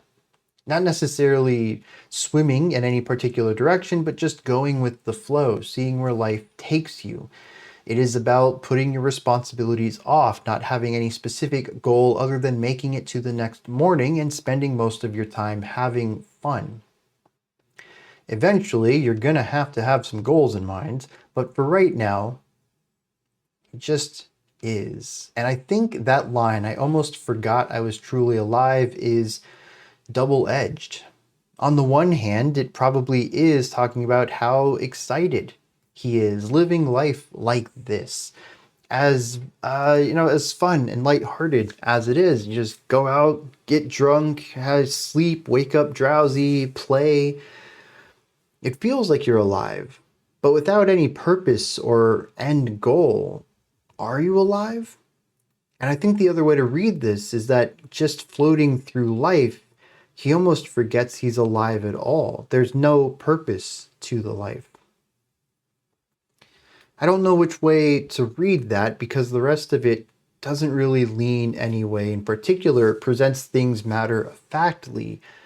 Almost done the same here, though this is where it's trying to make its statement. And I'm not sure what direction the tone of this is supposed to be leaning. However, given the acceptance at the end of the track, I don't think it's as much of a condemnation as much as it is a celebration. Sometimes I forget I'm alive, but look at what I'm doing. Isn't this fantastic? We've already seen multiple tracks on this album that praise a messier life full of bass, fun, and joy. Life's messy. Grab a beer. Have fun. And this is probably leaning in that direction too. With the album being over here, I keep saying album, with this CD being done,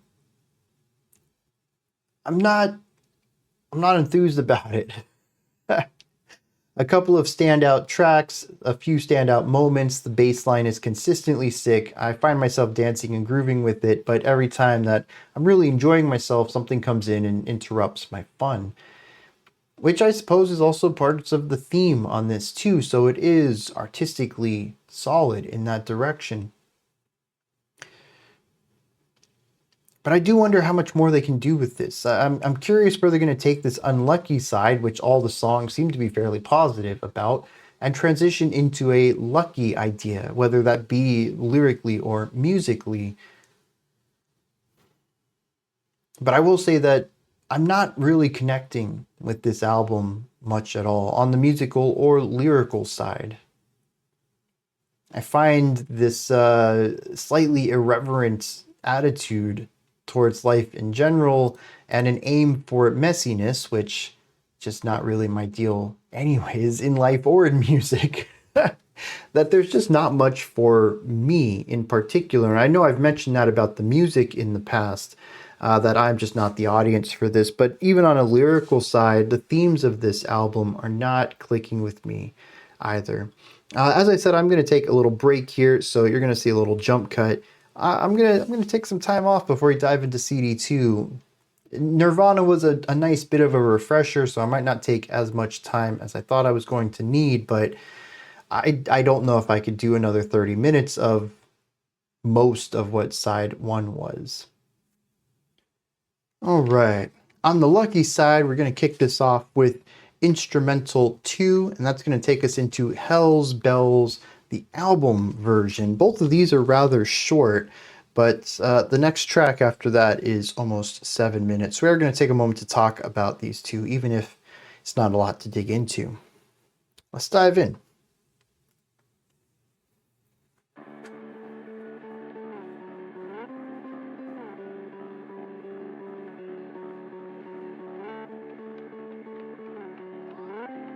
This sort of sliding bass melody is something we've heard previously. Was it also on instrumental 1?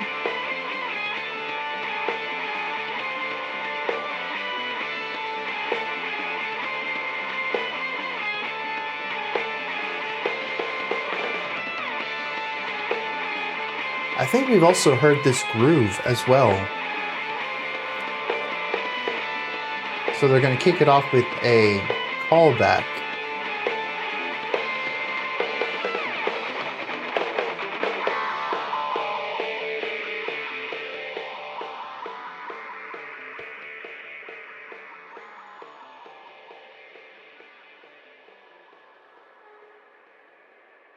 Okay, so like a little intro there.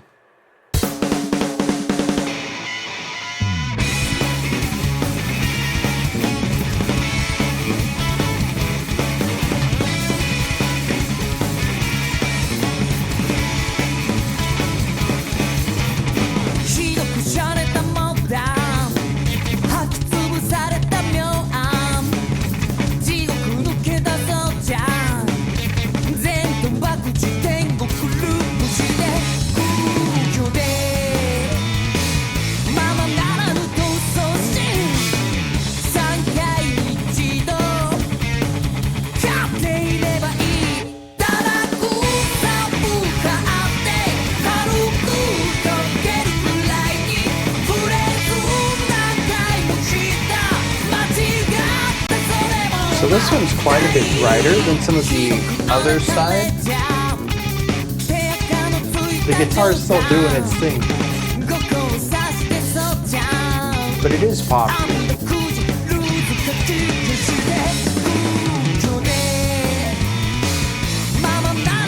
I think the guitar is actually working on a funkier idea, like a funkier bass foundation.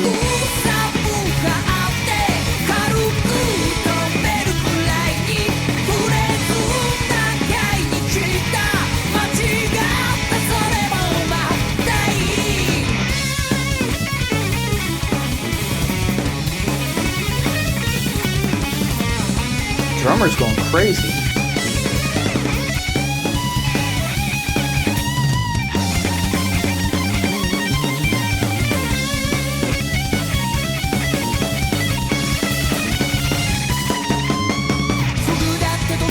Oh, yeah, very rough getting into this.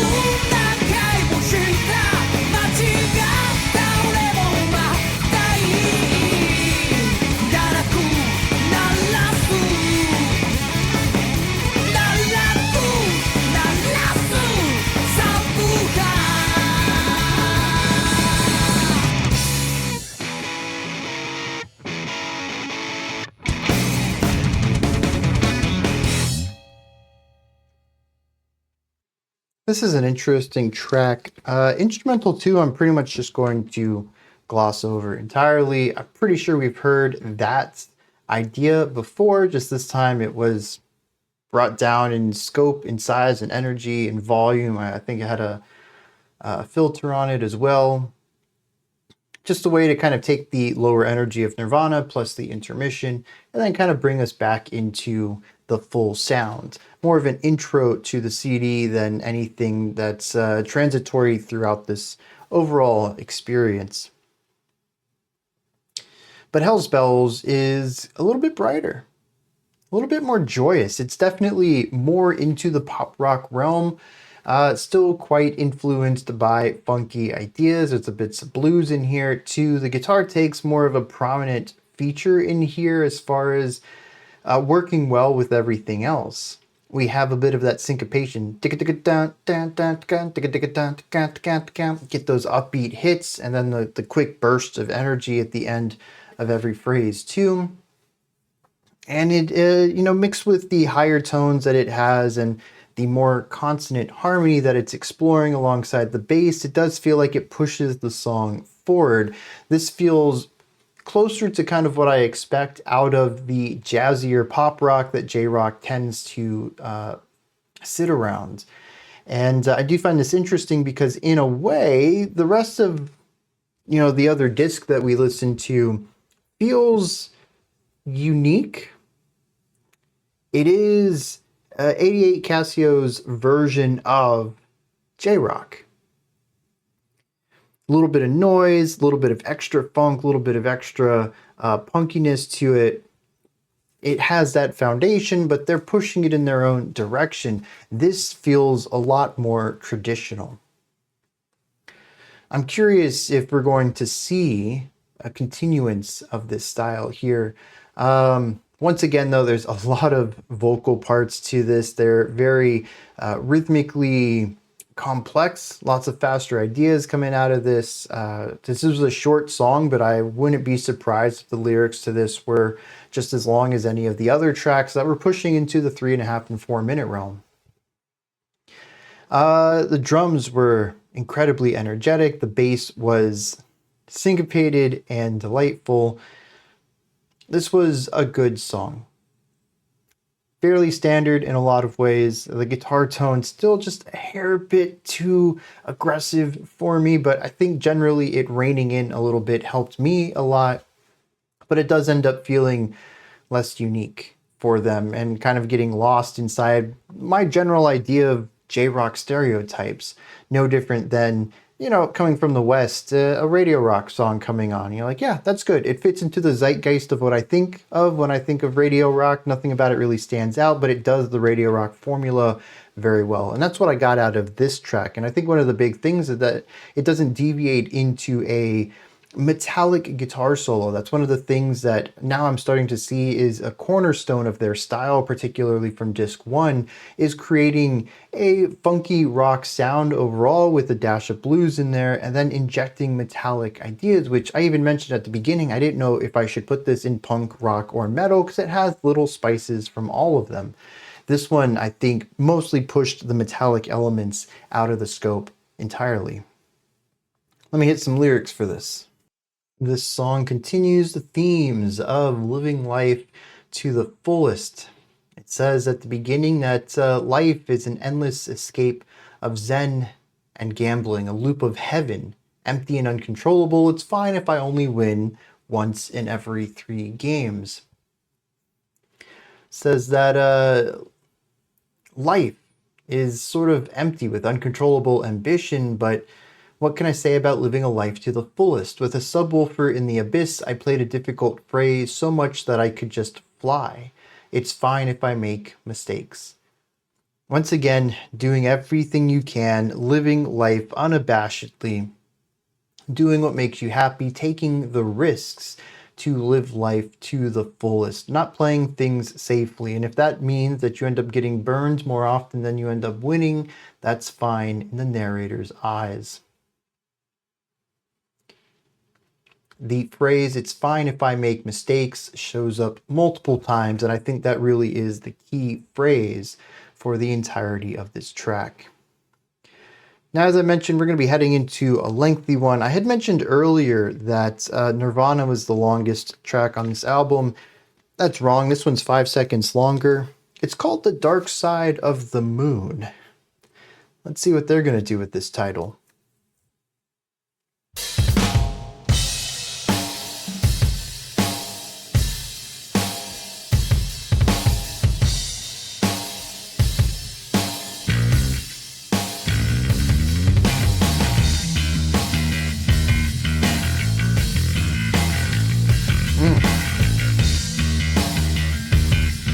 Yeah.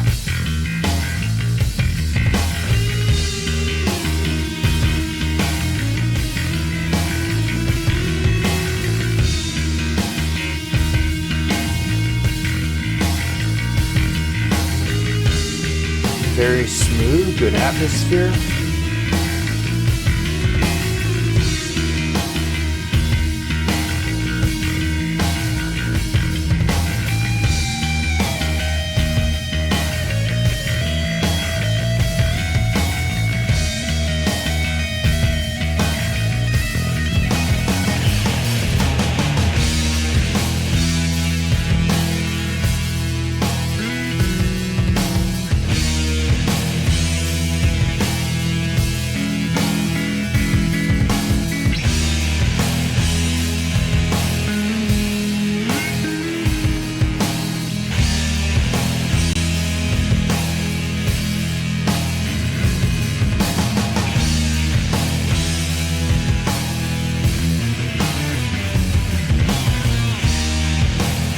Funny, I was just mentioning Hell's Bells kind of pushing the metal out.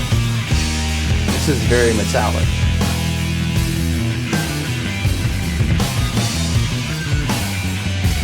Those really sharp overtones on the guitar, though. Come on, dude.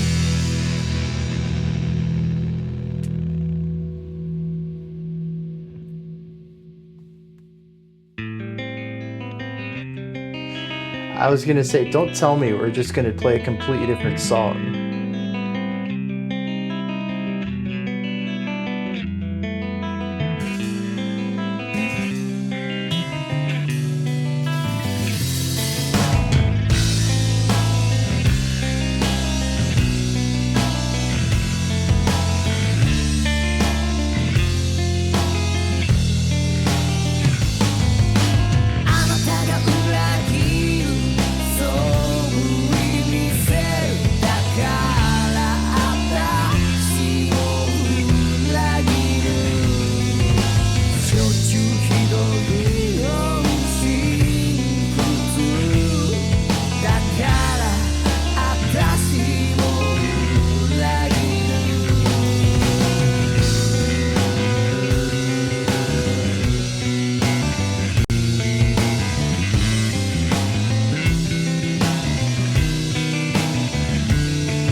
Okay. Okay. A little bit of Between the Buried and Me praise here. That's cool. That's cool.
Why?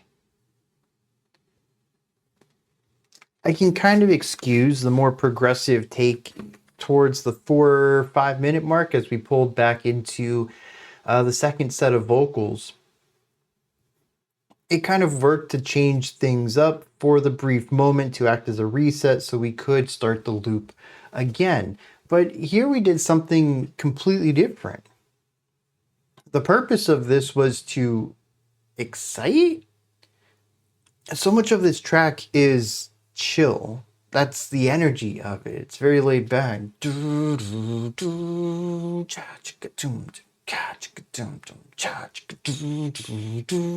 Like it's very, very laid back. It has a weight to it. This feels monstrous. This is a massive stomping ground. And then at the end, we have this fantastic dexterity, which is cool on its own. The riff itself was sick.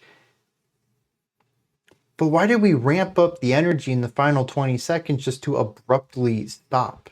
What is that supposed to represent? What is that supposed to mean? What am I supposed to understand from that? Structurally, musically, thematically, narratively, I find no reason to do this other than because we can, because it's messy, because we like to change things up. And change for the sake of change is rarely interesting.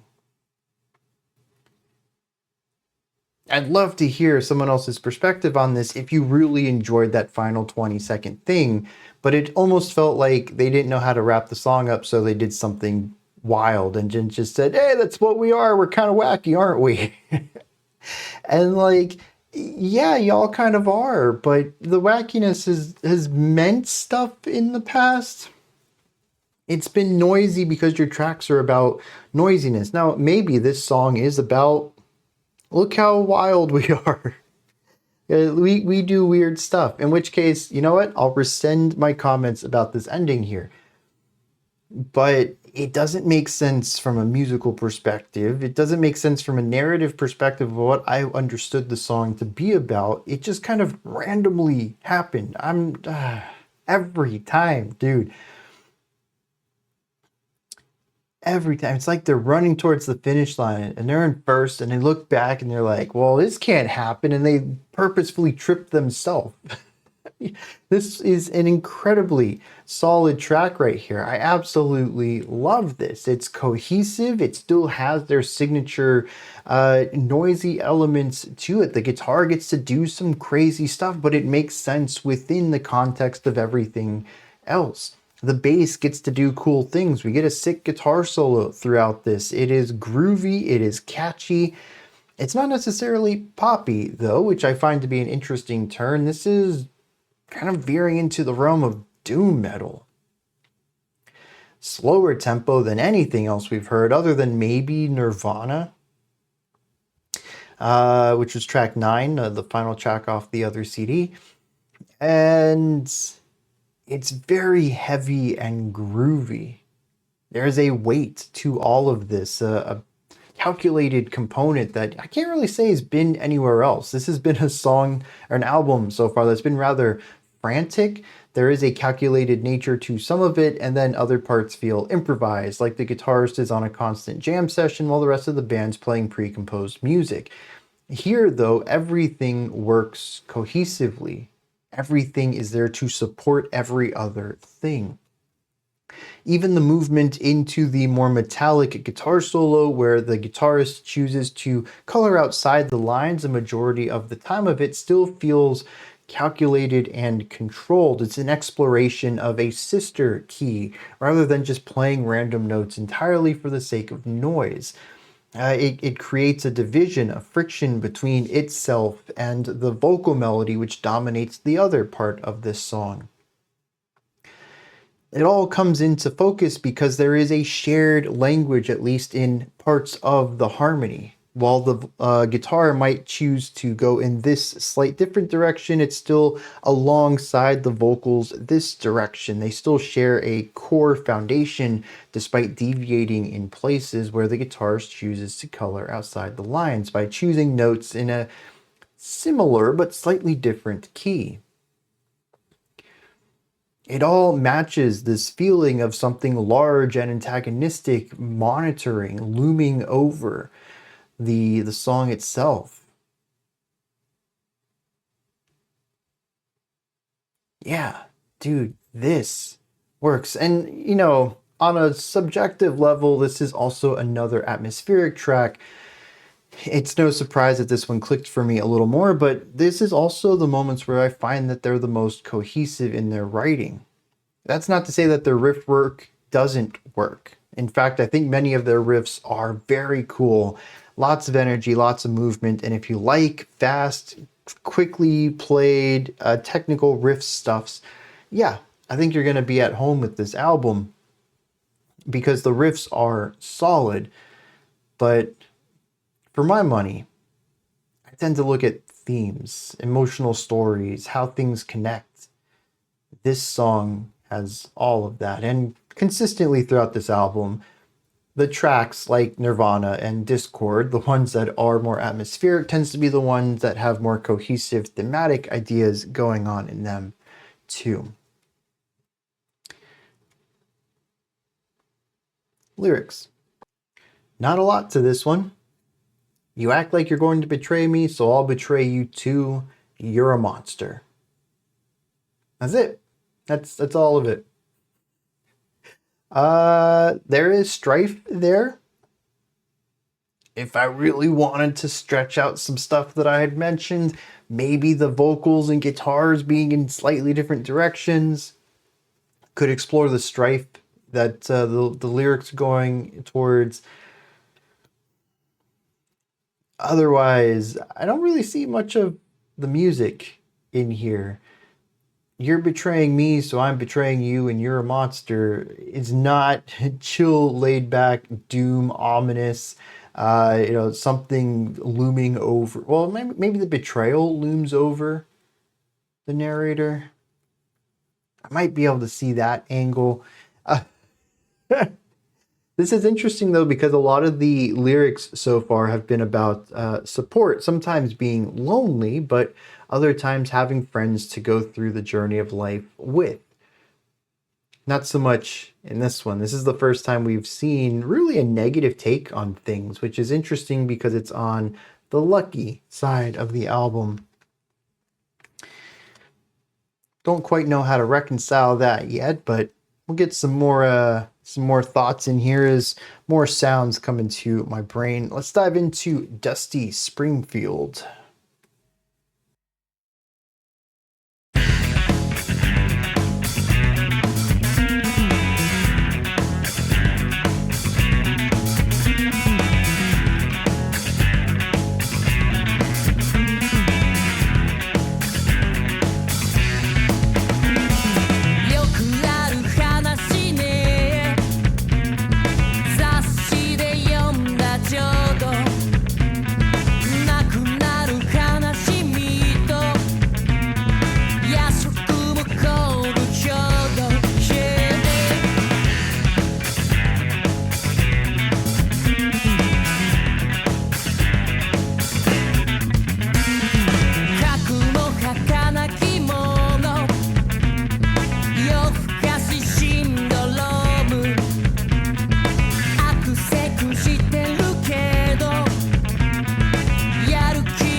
Lots of bass movement, guitars doing supporting ideas.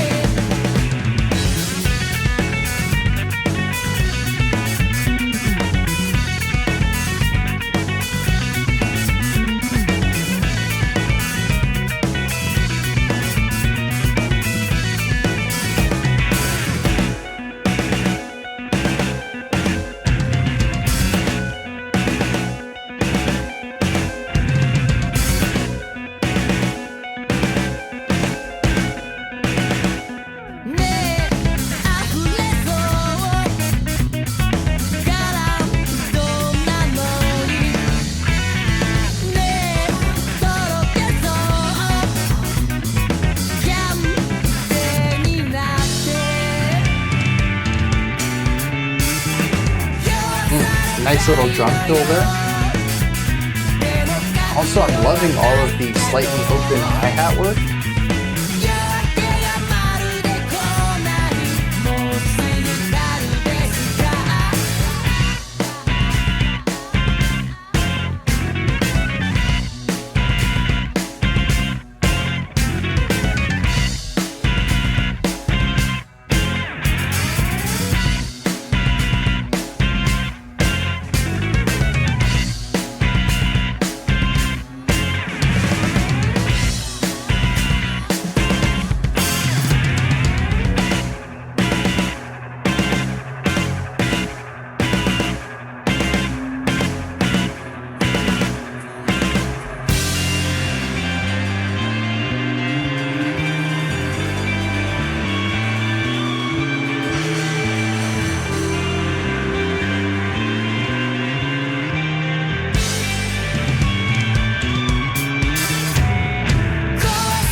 They're getting sneaky.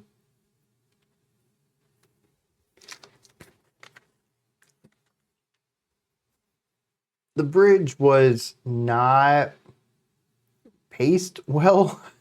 I was expecting for anything to happen. A vocal line to come in, the bass to start tearing it up, a guitar solo. We didn't get it. The drummer didn't even really change up too much of what they were doing. We just spent like a minute doing the same thing. And it's just foundation. I don't know. I don't think that carried the song well, and it just made it feel like it was drawn out, like a 2-minute song fluffed up to 4.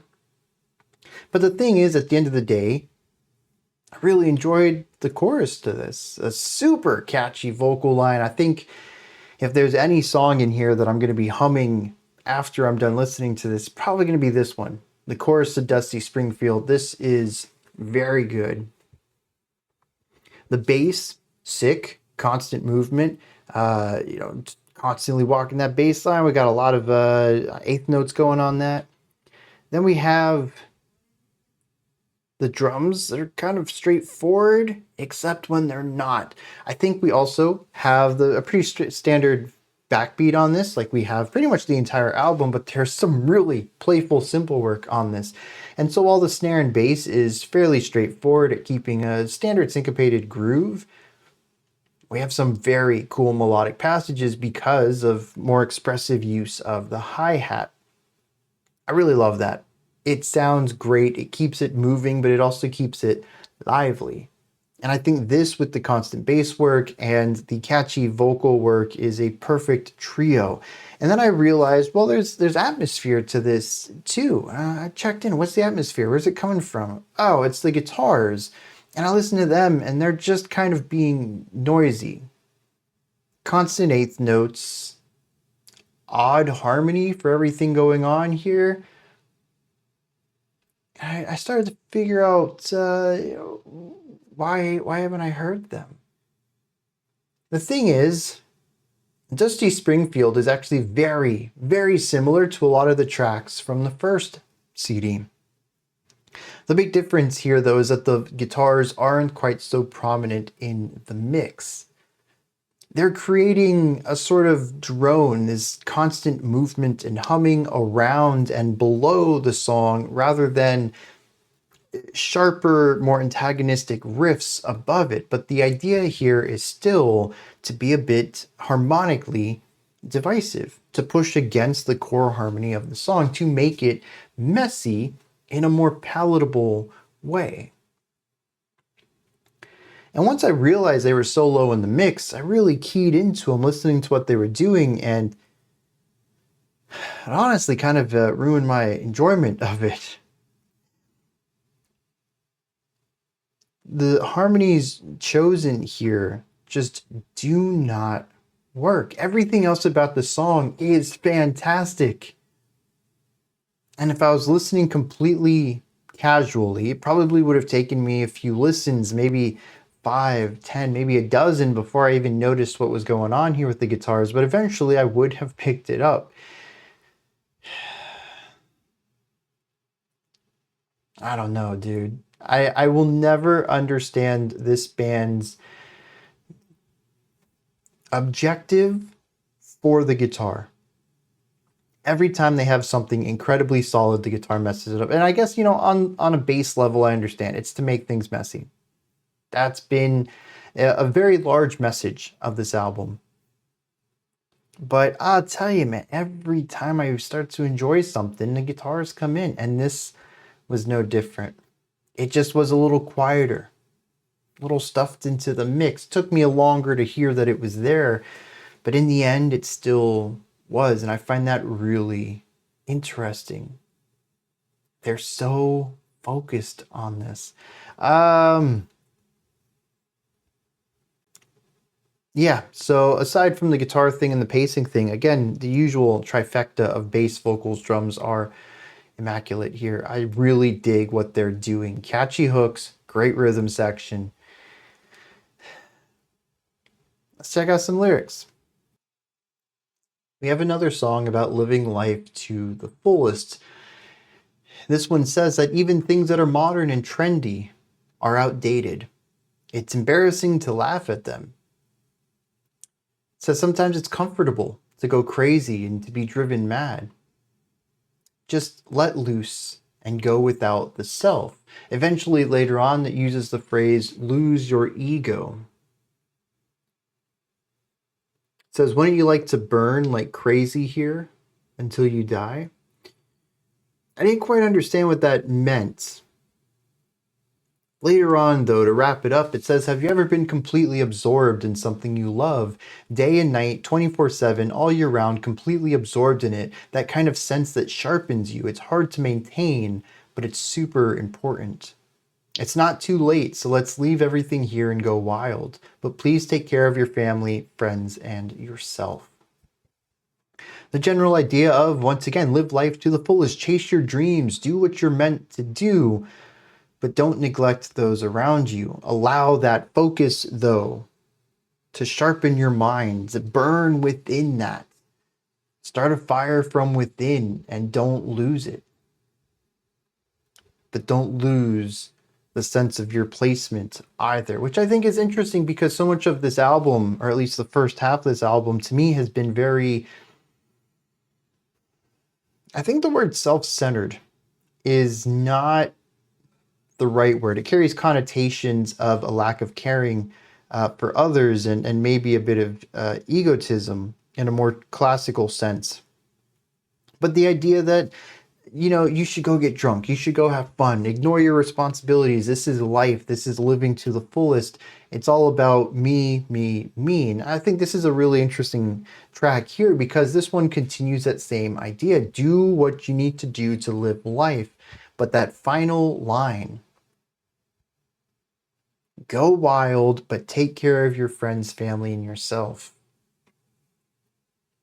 It's an interesting addendum to the general themes of this track, that there are limits to how far you should push yourself and those around you in your attempts to live life to the fullest. I'm curious what this has to do with what is Dusty Springfield? In fact, most of these tracks, Hell's Bells, I'm not sure what that had to do with that track. Nirvana actually made a little bit of sense. Dancing in the Dark and Light in the Darkness were both referenced in the lyrics, but Dischord, especially with its wordplay, Brain Damage, Shout, I'm not sure these lyrics lined up with their titles. Dusty Springfield just kind of seems random for this. Next up, though, we have Paradise City. I'm going to assume Springfield is not that Paradise City. Let's see what's going on here.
interesting because it feels like it's pulling from like the 2000s industrial movement, like industrial rock. Certainly in conversation with that, but it never gets beyond that simple comparison. I'm waiting for the song to do something, and we're halfway through. I don't think it's going to do anything.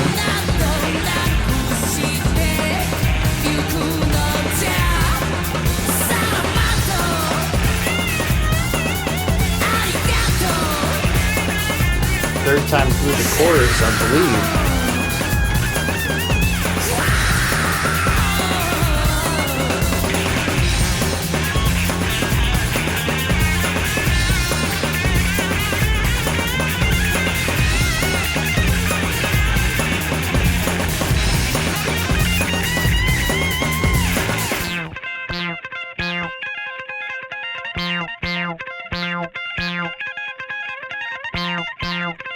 They have such a knack for finding the most annoying sounds.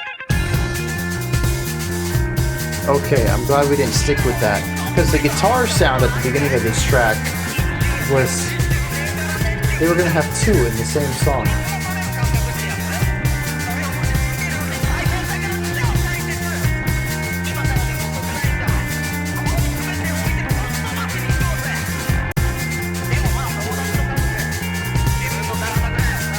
Generally, we just have a feeling of being lost throughout most of this. I think a lot of that's because of the cyclical nature, but it also just doesn't go anywhere.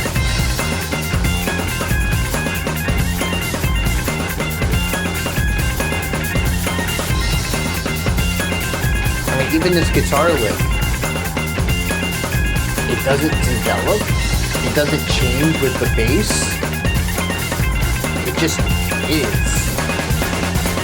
A lot of ism.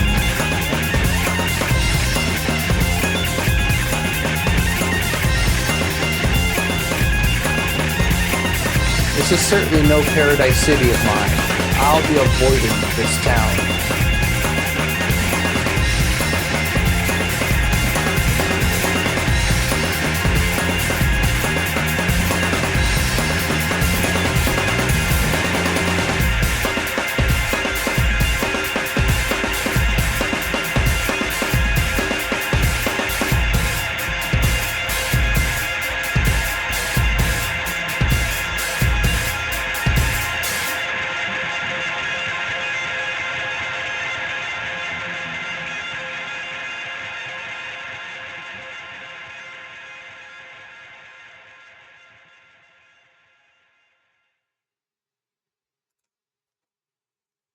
Yeah, real short here. I don't have a lot of praise for this, and it is just one idea for 6 minutes.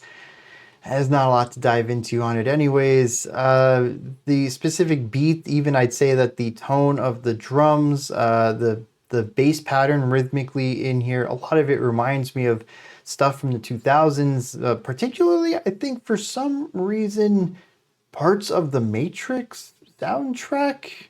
Definitely in that conversation of the industrial rock sound that was coming up around the time. But it has a hazy atmosphere to it. The bass and drum definitely give it a drive, a momentum. Dum dum dum dum dum dum dum dum dum. It's like it's pushing forward all the time. But you know, the guitar, it isn't. It gives us this hazy gray cloud over top all of that. And it just sort of is. The guitar gives us the illusion of momentum, especially there at the end in that final riff for the last 90 seconds. It's constantly moving. It's always pushing forward, but it's comprised of 3, maybe 4 unique pitches, and it's designed to be completely cyclical. It doesn't actually go anywhere. For all of the momentum and energy and tempo in this track that seems to have momentum, there's no destination. We're spinning our tires. We're Scooby-Doo and Shaggy, scared, just running our legs in air before we get traction, actually run somewhere. this song does a lot of posturing towards movement without actually moving. It has a cool beat to it. I like the groove. The atmosphere is kind of cool with its haziness, but it's 6 minutes worth of music. This is not. And I think ultimately that's what ends up hurting it the most. There is a cool little bit of back and forth on the bass and vocals in the chorus. The chorus was kind to me the first time around. I thought it was kind of catchy. I like the extra reverb on the vocals that we haven't really heard too much of on the album. Kind of bringing in a little bit of psychedelicness to this industrial atmosphere. But after the third time I heard the chorus, I just kind of wasn't on board for that anymore. It was certainly a bit played out, and much like the music, which I felt didn't have 6 minutes worth of meat to it, I don't think that the chorus was strong enough to be replayed as many times as it was. Now, I did run into a small problem with the lyrics. The ones that I just read for Dusty Springfield about, how life is sort of cringy, everything's always outdated, you just have to let go of yourself and explore life. Don't worry about losing money, don't worry about your ego, get rid of all that and just chase what's important to you. To be completely absorbed in something you love. That was actually the lyrics to this track, which I kind of feel like matches even less than it did for Dusty Springfield, which is interesting. And Dusty Springfield's lyrics, though, were about depression, I think. It says it's a familiar story that you read about in magazines, the sadness of disappearing, the frozen soil of midnight snacks. Nuclear matter is fleeting and the night owl syndrome is here. I'm busy, but I've lost all motivation. I want to be destroyed. Dawn never comes. Spring is almost here. The rain that pricks at my weakness is spring coming again, and I want to be intoxicated, but I'm not ready. The morning glow isn't so bad, and spring is almost here. I don't know how else to read that. It feels vaguely associated with depression, a lack of motivation, a lack to move on, a lack of feeling of moving on, and a feeling of, well, he says wants to be destroyed. I don't think that's much of a physical destruction as maybe suicide, but maybe a mental destruction, a destruction of the self, possibly, to be someone anew. And of course, spring is commonly associated with rebirth, so it could be a death of who you were and a birth of who you will be. Maybe. I don't know. Again, matching that up with Dusty Springfield's music, though, what? So that's interesting. Just another wild mismatch. What else is new with this group? All right, we have our final longer song, the greater than 5 minute track here called Desert Moon.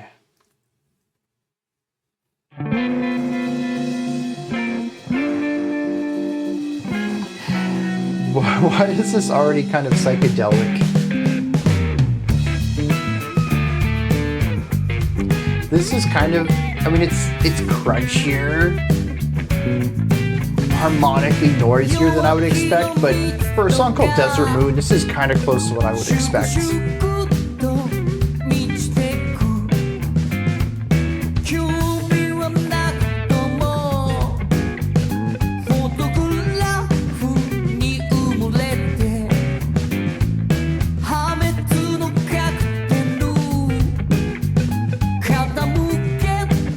Those note choices are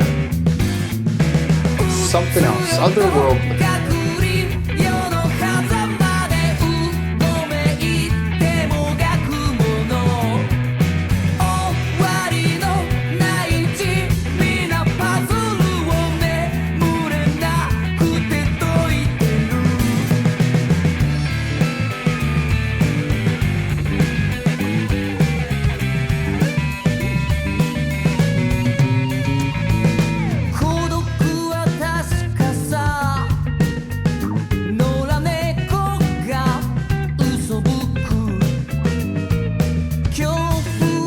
such a stereotypical like desert sounds.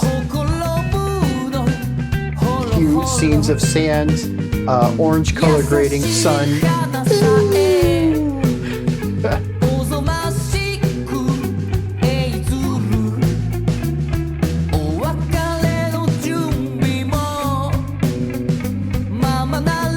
This descent.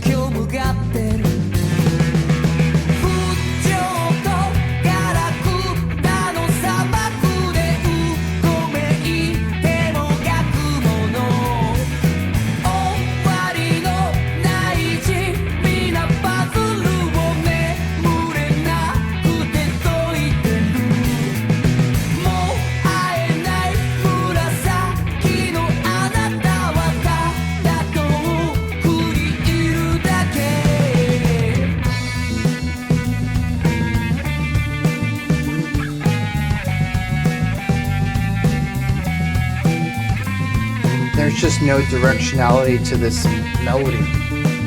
It just is.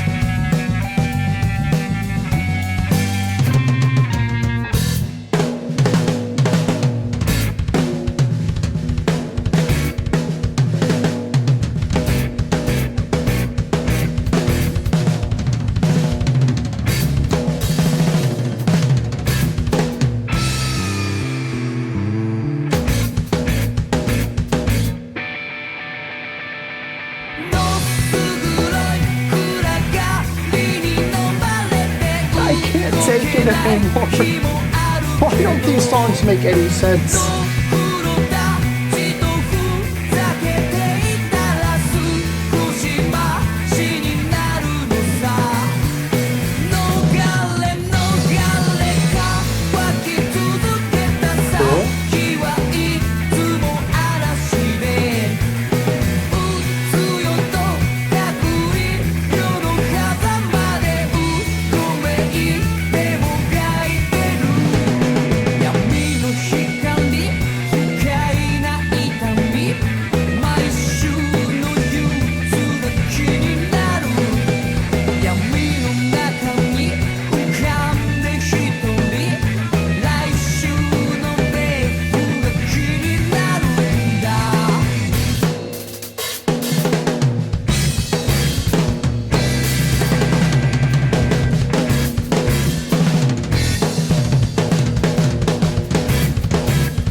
No. No. No. There's just no... I can't say there's no part of this that is good. As usual, the rhythm section is phenomenal. The chorus is catchy. Melody writing is great. Bass work, fantastic. The drum work, excessive at a point, but well done throughout. And I loved hearing them pop off a little bit. But there is almost no moment where what the guitar was contributing was enjoyable, where it made any sense. I mean, the only sense it could make is that it's disruptive, and then I have to read this track in an antagonistic form, which honestly hasn't been consistent enough on the album for me to even want to go in that direction, because too often I'll say, oh, the guitar was disrupting the song, so we are probably looking at some sort of schism or messiness. And yeah, sometimes the lyrics lean in that direction, sometimes they don't. It's the music they make, right? I just have to understand that they're not aiming to be cohesive. They can mumble and jumble up their music and then call it a day, and fans will love that. And that's cool. I'm glad this music exists. I'm glad they have fans. I'm glad everyone in this circle is having fun except me. I am obviously in a place I'm not supposed to be. It's like when you wind up at a club that's not your scene and you're standing out, you're not really enjoying the music, no one wants to dance with you. Really, you should just leave, because there's other clubs that you're going to have fun at. That's me at this moment. I'm the guy in the club I'm not supposed to be around. Point me in the direction to the goth place. Please send me to a goth club. I will have more fun there.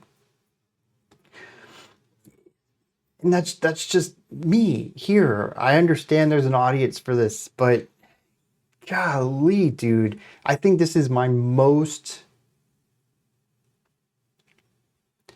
It's the song I least enjoy on this entire album. The guitar has ticked me off many times on this album, but I think this is the most egregious example of the guitarist just kind of doing whatever they want. And I think a lot of it comes down to that this isn't just noisy and disruptive, but there's actually good melodic flow here. There's good rhythmic pacing, the rising and falling of ideas. It's not just playing stuff fast and loud or looping. There's actually melodic concepts to this. It's just every note is the wrong note. And even more often, I feel like they were maybe bending the string or playing between frets in order to gain a microtonal element to it as well, because it wasn't just that it was a note outside of the key, it also felt like it was just not in tune. And this wasn't consistent, it was specific notes. The middle of this track kind of ran in circles. Once again, I just don't feel like it was strong enough for the length of the song. But part of that may be the extended drum solo that just kind of didn't pull us back into the chorus well enough, and didn't do anything in the moment to justify its length and, honestly, expressiveness. Let me talk about this for a moment. I thought about the word during this entire track. I guess maybe it's more so the latter elements of this track. I thought about this song having too much. It was pushed to too much of an extreme in too many different ways. It's an entirely overfilled track. And I thought about this in other songs too, retroactively. Is this album too extravagant? Is it too exhaustive? Is it too cram-packed? I don't think so. I think because the core 70% of this is still sort of a psychedelic pop rock kind of thing with a bit of a funk influence to it, that it never really feels exaggerated. There is, at its heart, some very palatable, digestible, followable music. It's just that the other 30% of places where these songs decide to go and the guitarist likes to lead tends to feel like too much. Bridges that go nowhere. Drum and guitar solos that just cycle over and over and over and exist for too long and not really pulling us into the next idea well.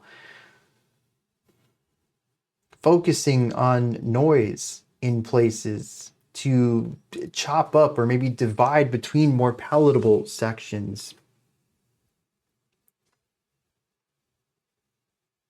It is an album, I think, dictated by too much, despite the fact that Oftentimes I've talked about these songs not having enough to justify their length. It is simultaneously cram-packed with ideas and never quite feeling like it ever meets the potential that the songs showcase that they should have.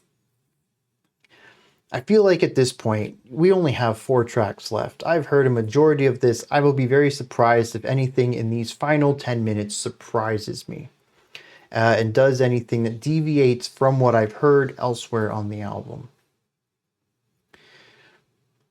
There is a lot of potential here for interesting ideas to come to the surface and create meals that excite and surprise, and instead the spices are heavily overused. It ends up being an album of excess, not in the core ideas, but in the embellishing ones, in the ornamental concepts. The little spices that help alleviate blandness are overdone to the point that they dominate every single meal here. They end up being too much of one thing and never enough balance. That, I think, is what I'm going to remember this album of, an excess of spice. And this track was spicy, not in a good way. Let's set some lyrics. And this track continues a pattern that we've been seeing where the unlucky side of the album was full of more upbeat ideas and explorations of joy and happiness in a messy world of accepting your misfortune.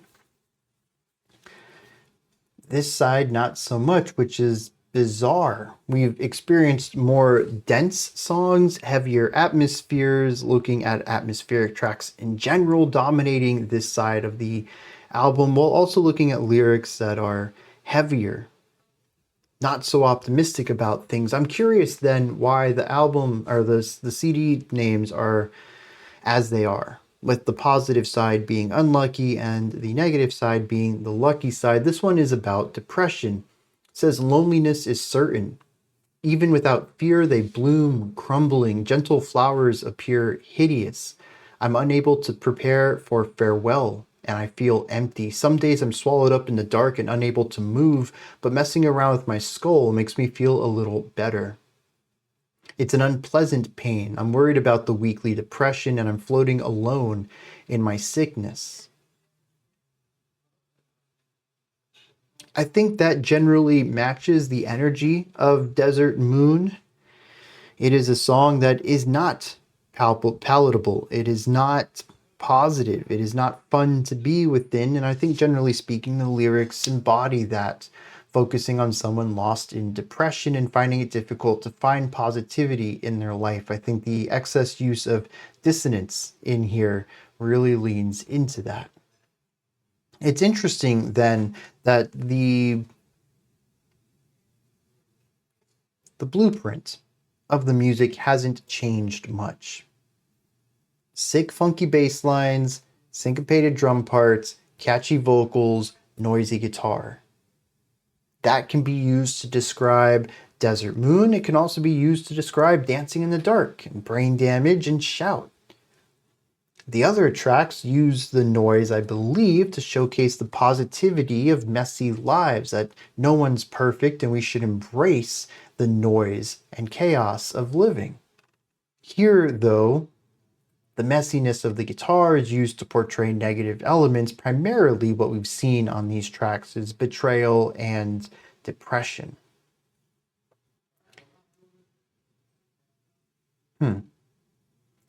All right, next one's called Love Supreme, followed by Silly Love Songs.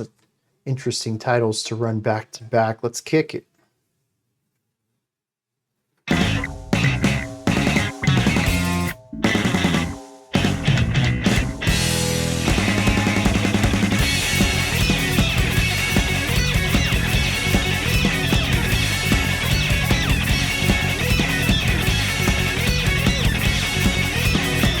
Squeaky guitars, man. Squeaky guitars.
Okay.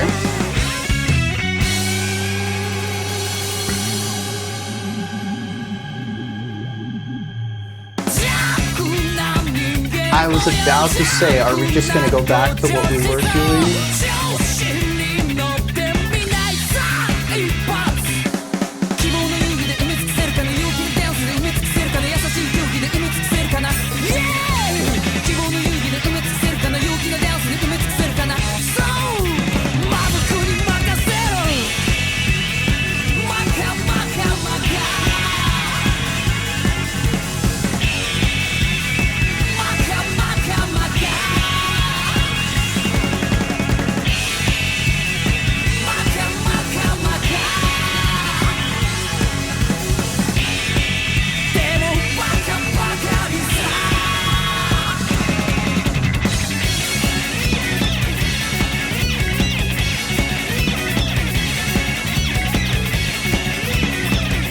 I tell you, man, this guy just...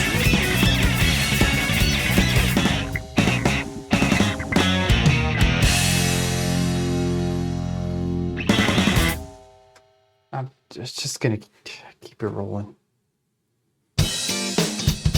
Okay. Yeah.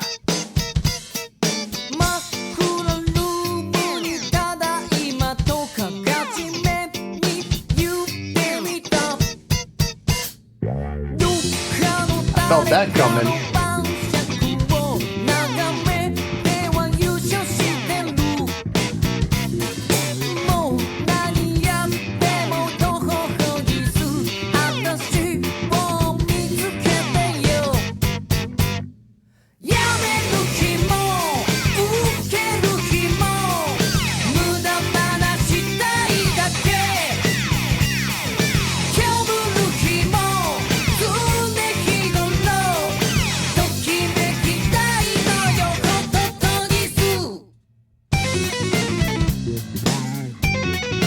Alright, Primus. There's no need for this.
That was incredibly shrill.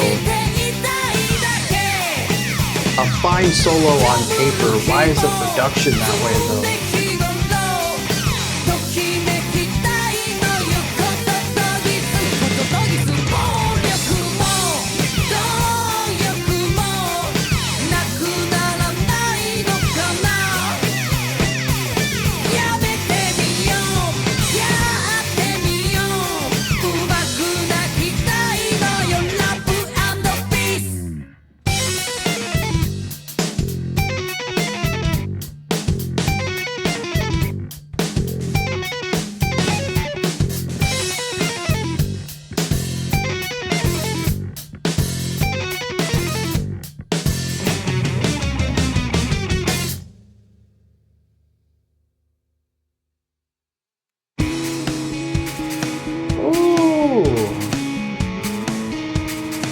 Interesting cymbal sounds.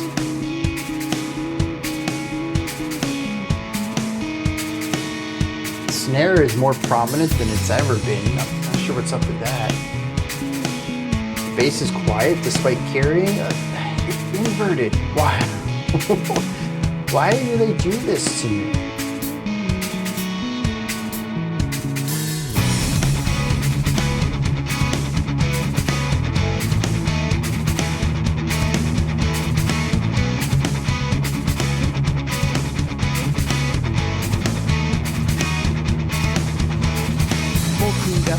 としまっていた悩ましい黒い炎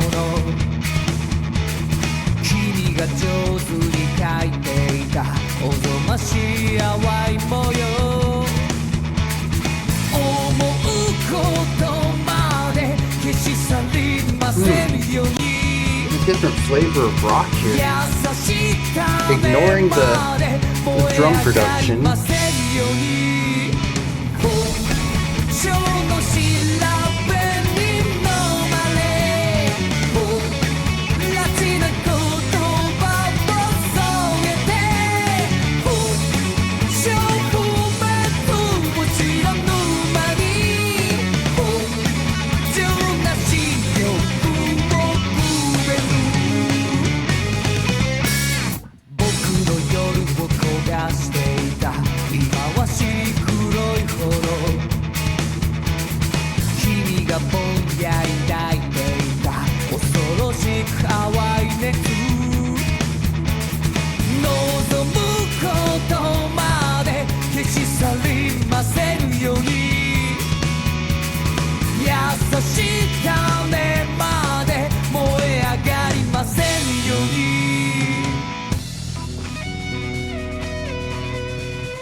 Alright, we got very soft snare rolls. This is an interesting guitar solo.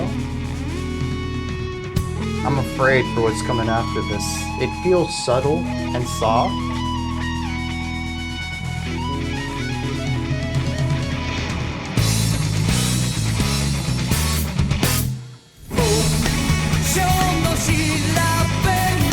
Okay.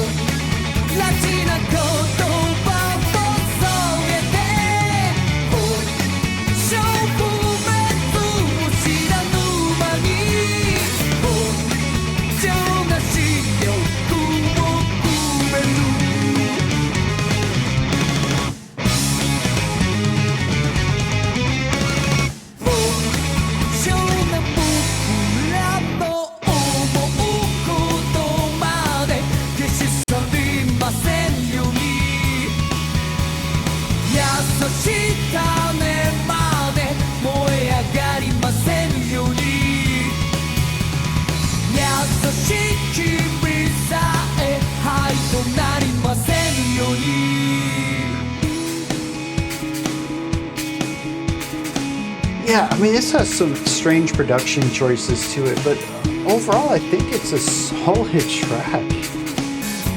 They really didn't deviate too far, and I like the lower energy vibes here, especially after the last few tracks. And it's always lovely to hear the bassist, dude. He's killing it.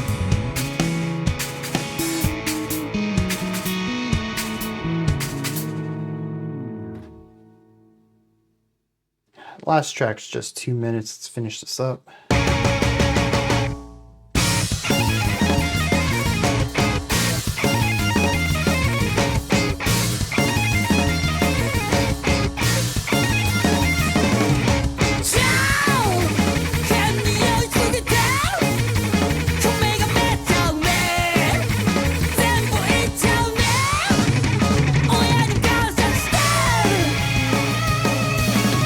You know, my earlier comments about Mars Volta are coming really true right here.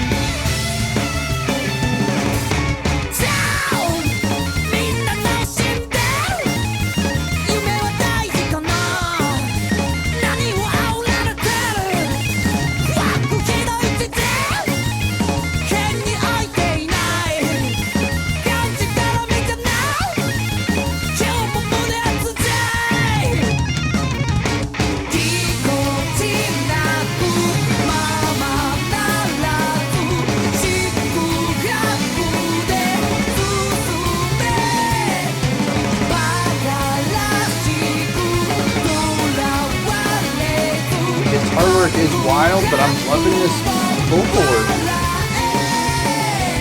The vocals and bass are killing it here.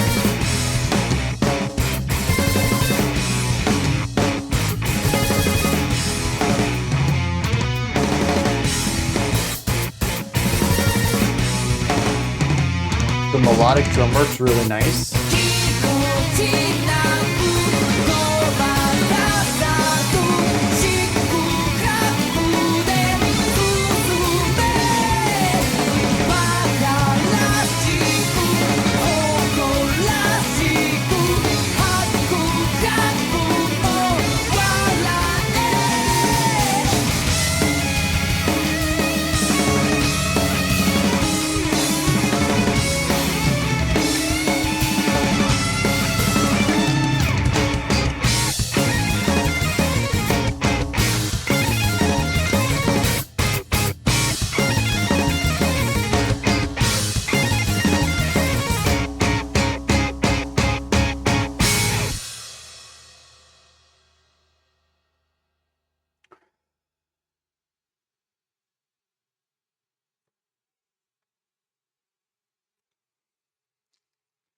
Yeah, that was easily, I think, their punkiest song.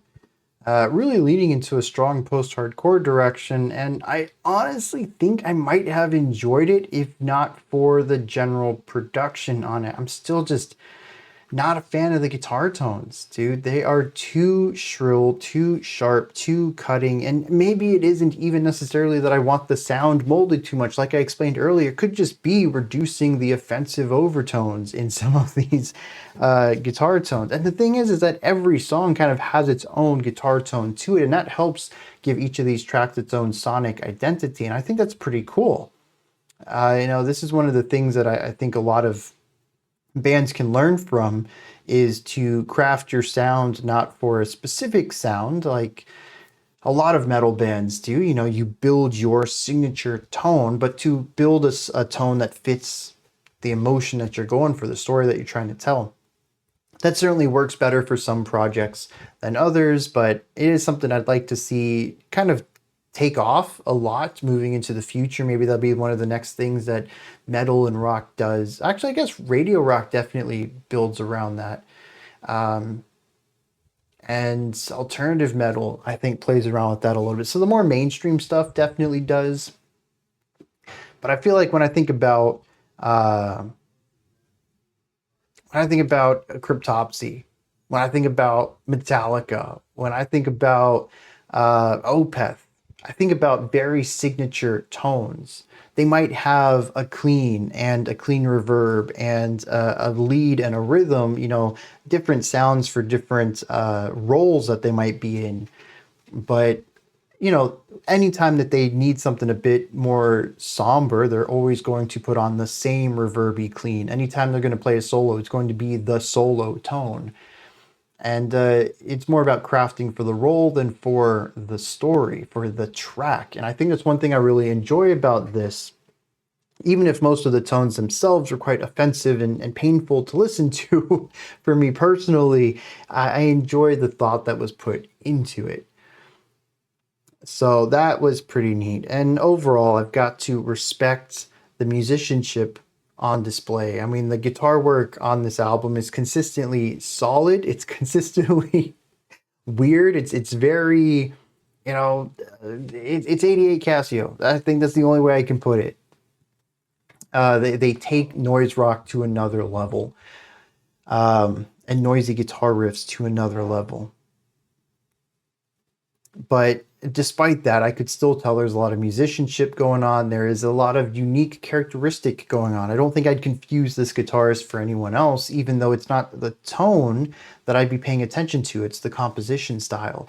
The bassist, sick lines all over the place. Love the bass work. The vocals were consistently catchy, fantastic melody writing. Even for the guitarist, the melody writing was half the time at least really solid, even if I had to look past the harmonic properties of it.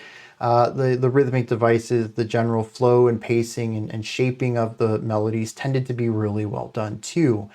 The drum work started off, I expected more, right? I had mentioned that it was solid, good locking into traditional rhythms, but I wanted a little bit more. I wanted some expressiveness. The drummer delivered on that by the end of the album, sometimes pushing into excess, sure. But generally speaking, I really love what the drummer's doing on this. It is a well done track, a well done album. And, they have two visions here.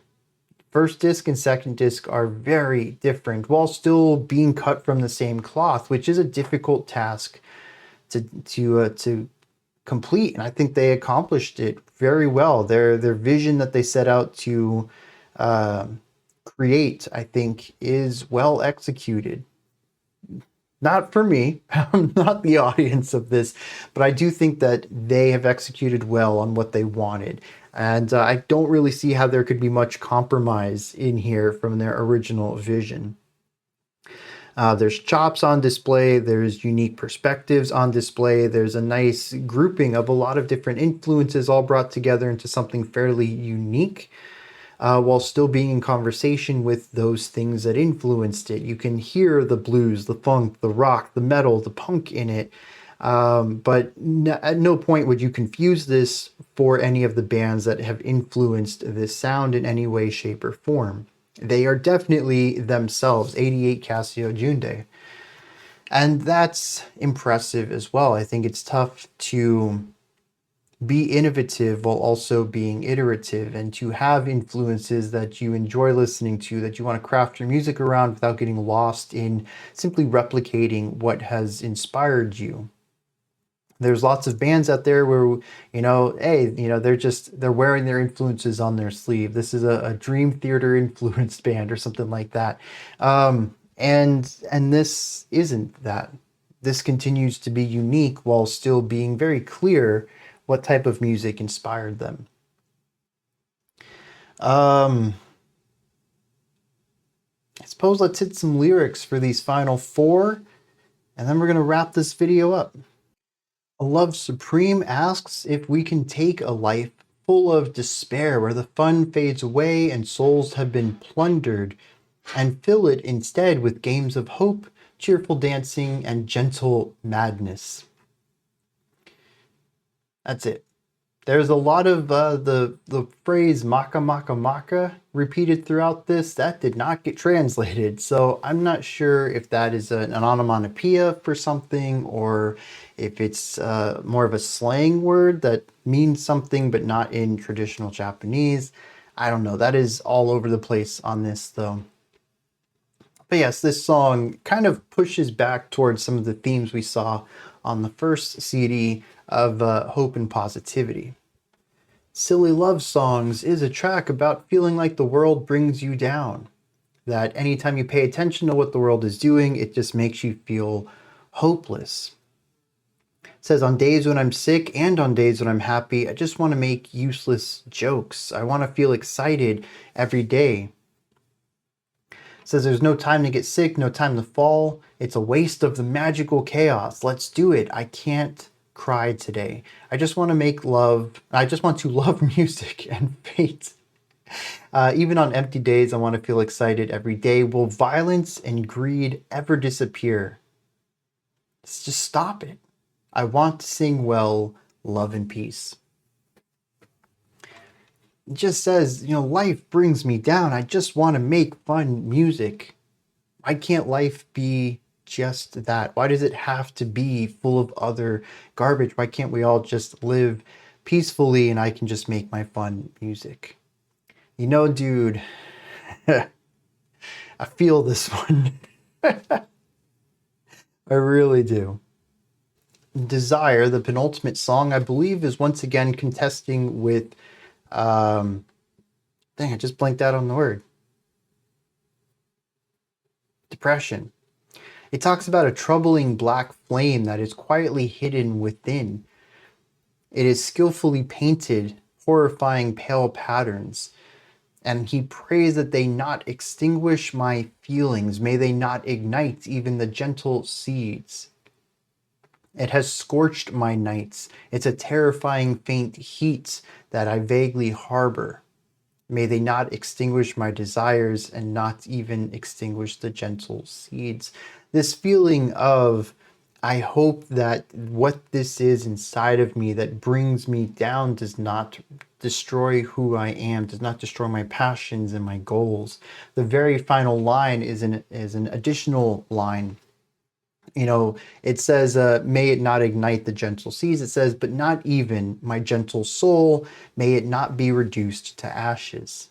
I don't want this thing, this darkness within, to consume me, although I understand that it is uncontrollable and is hidden most of the time. Like I mentioned, I do think that is another track that deals with melancholy and depression.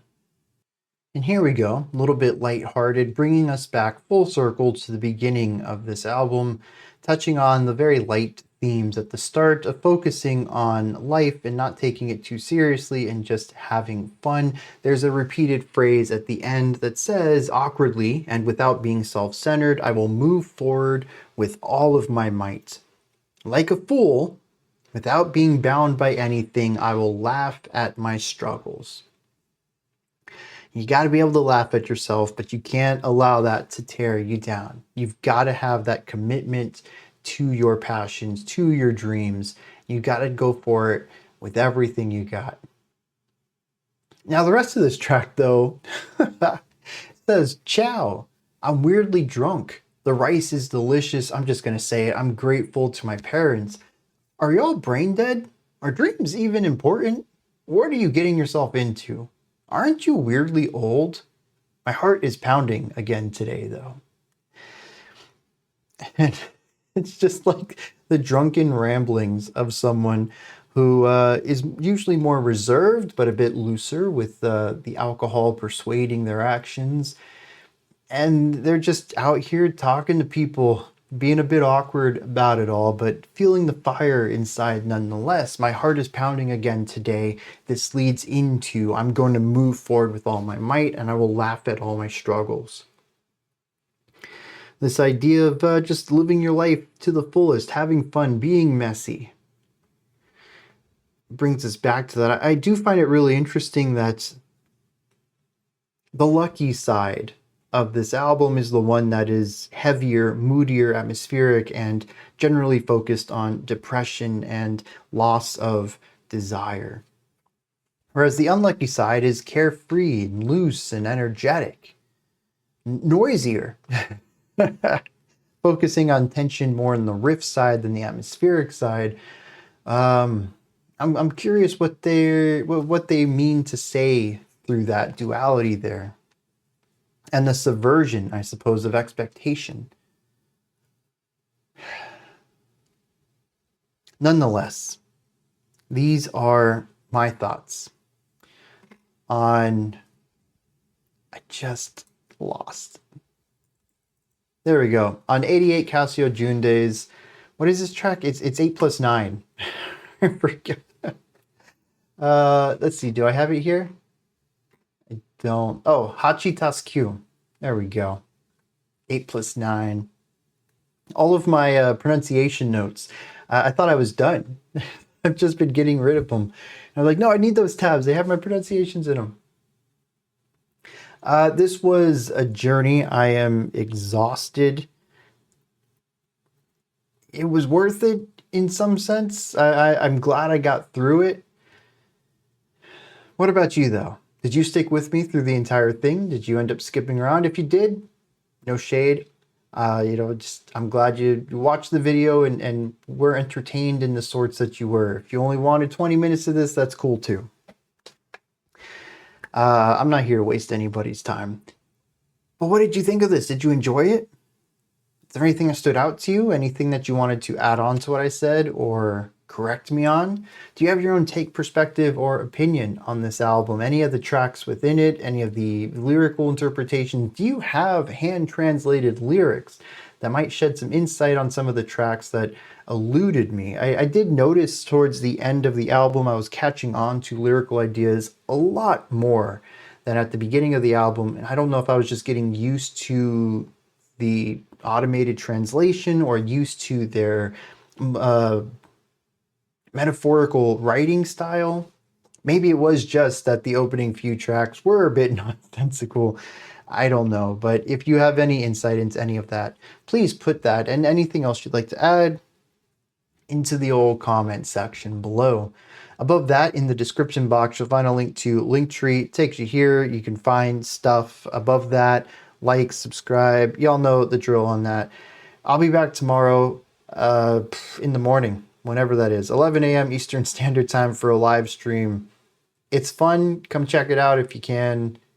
Monday we'll be back at 5 p.m. Eastern Standard Time as usual. Until next time, remember to be critical, not cynical of the music you listen to, and have a fantastic morning, afternoon, or evening, whenever you choose to watch my videos.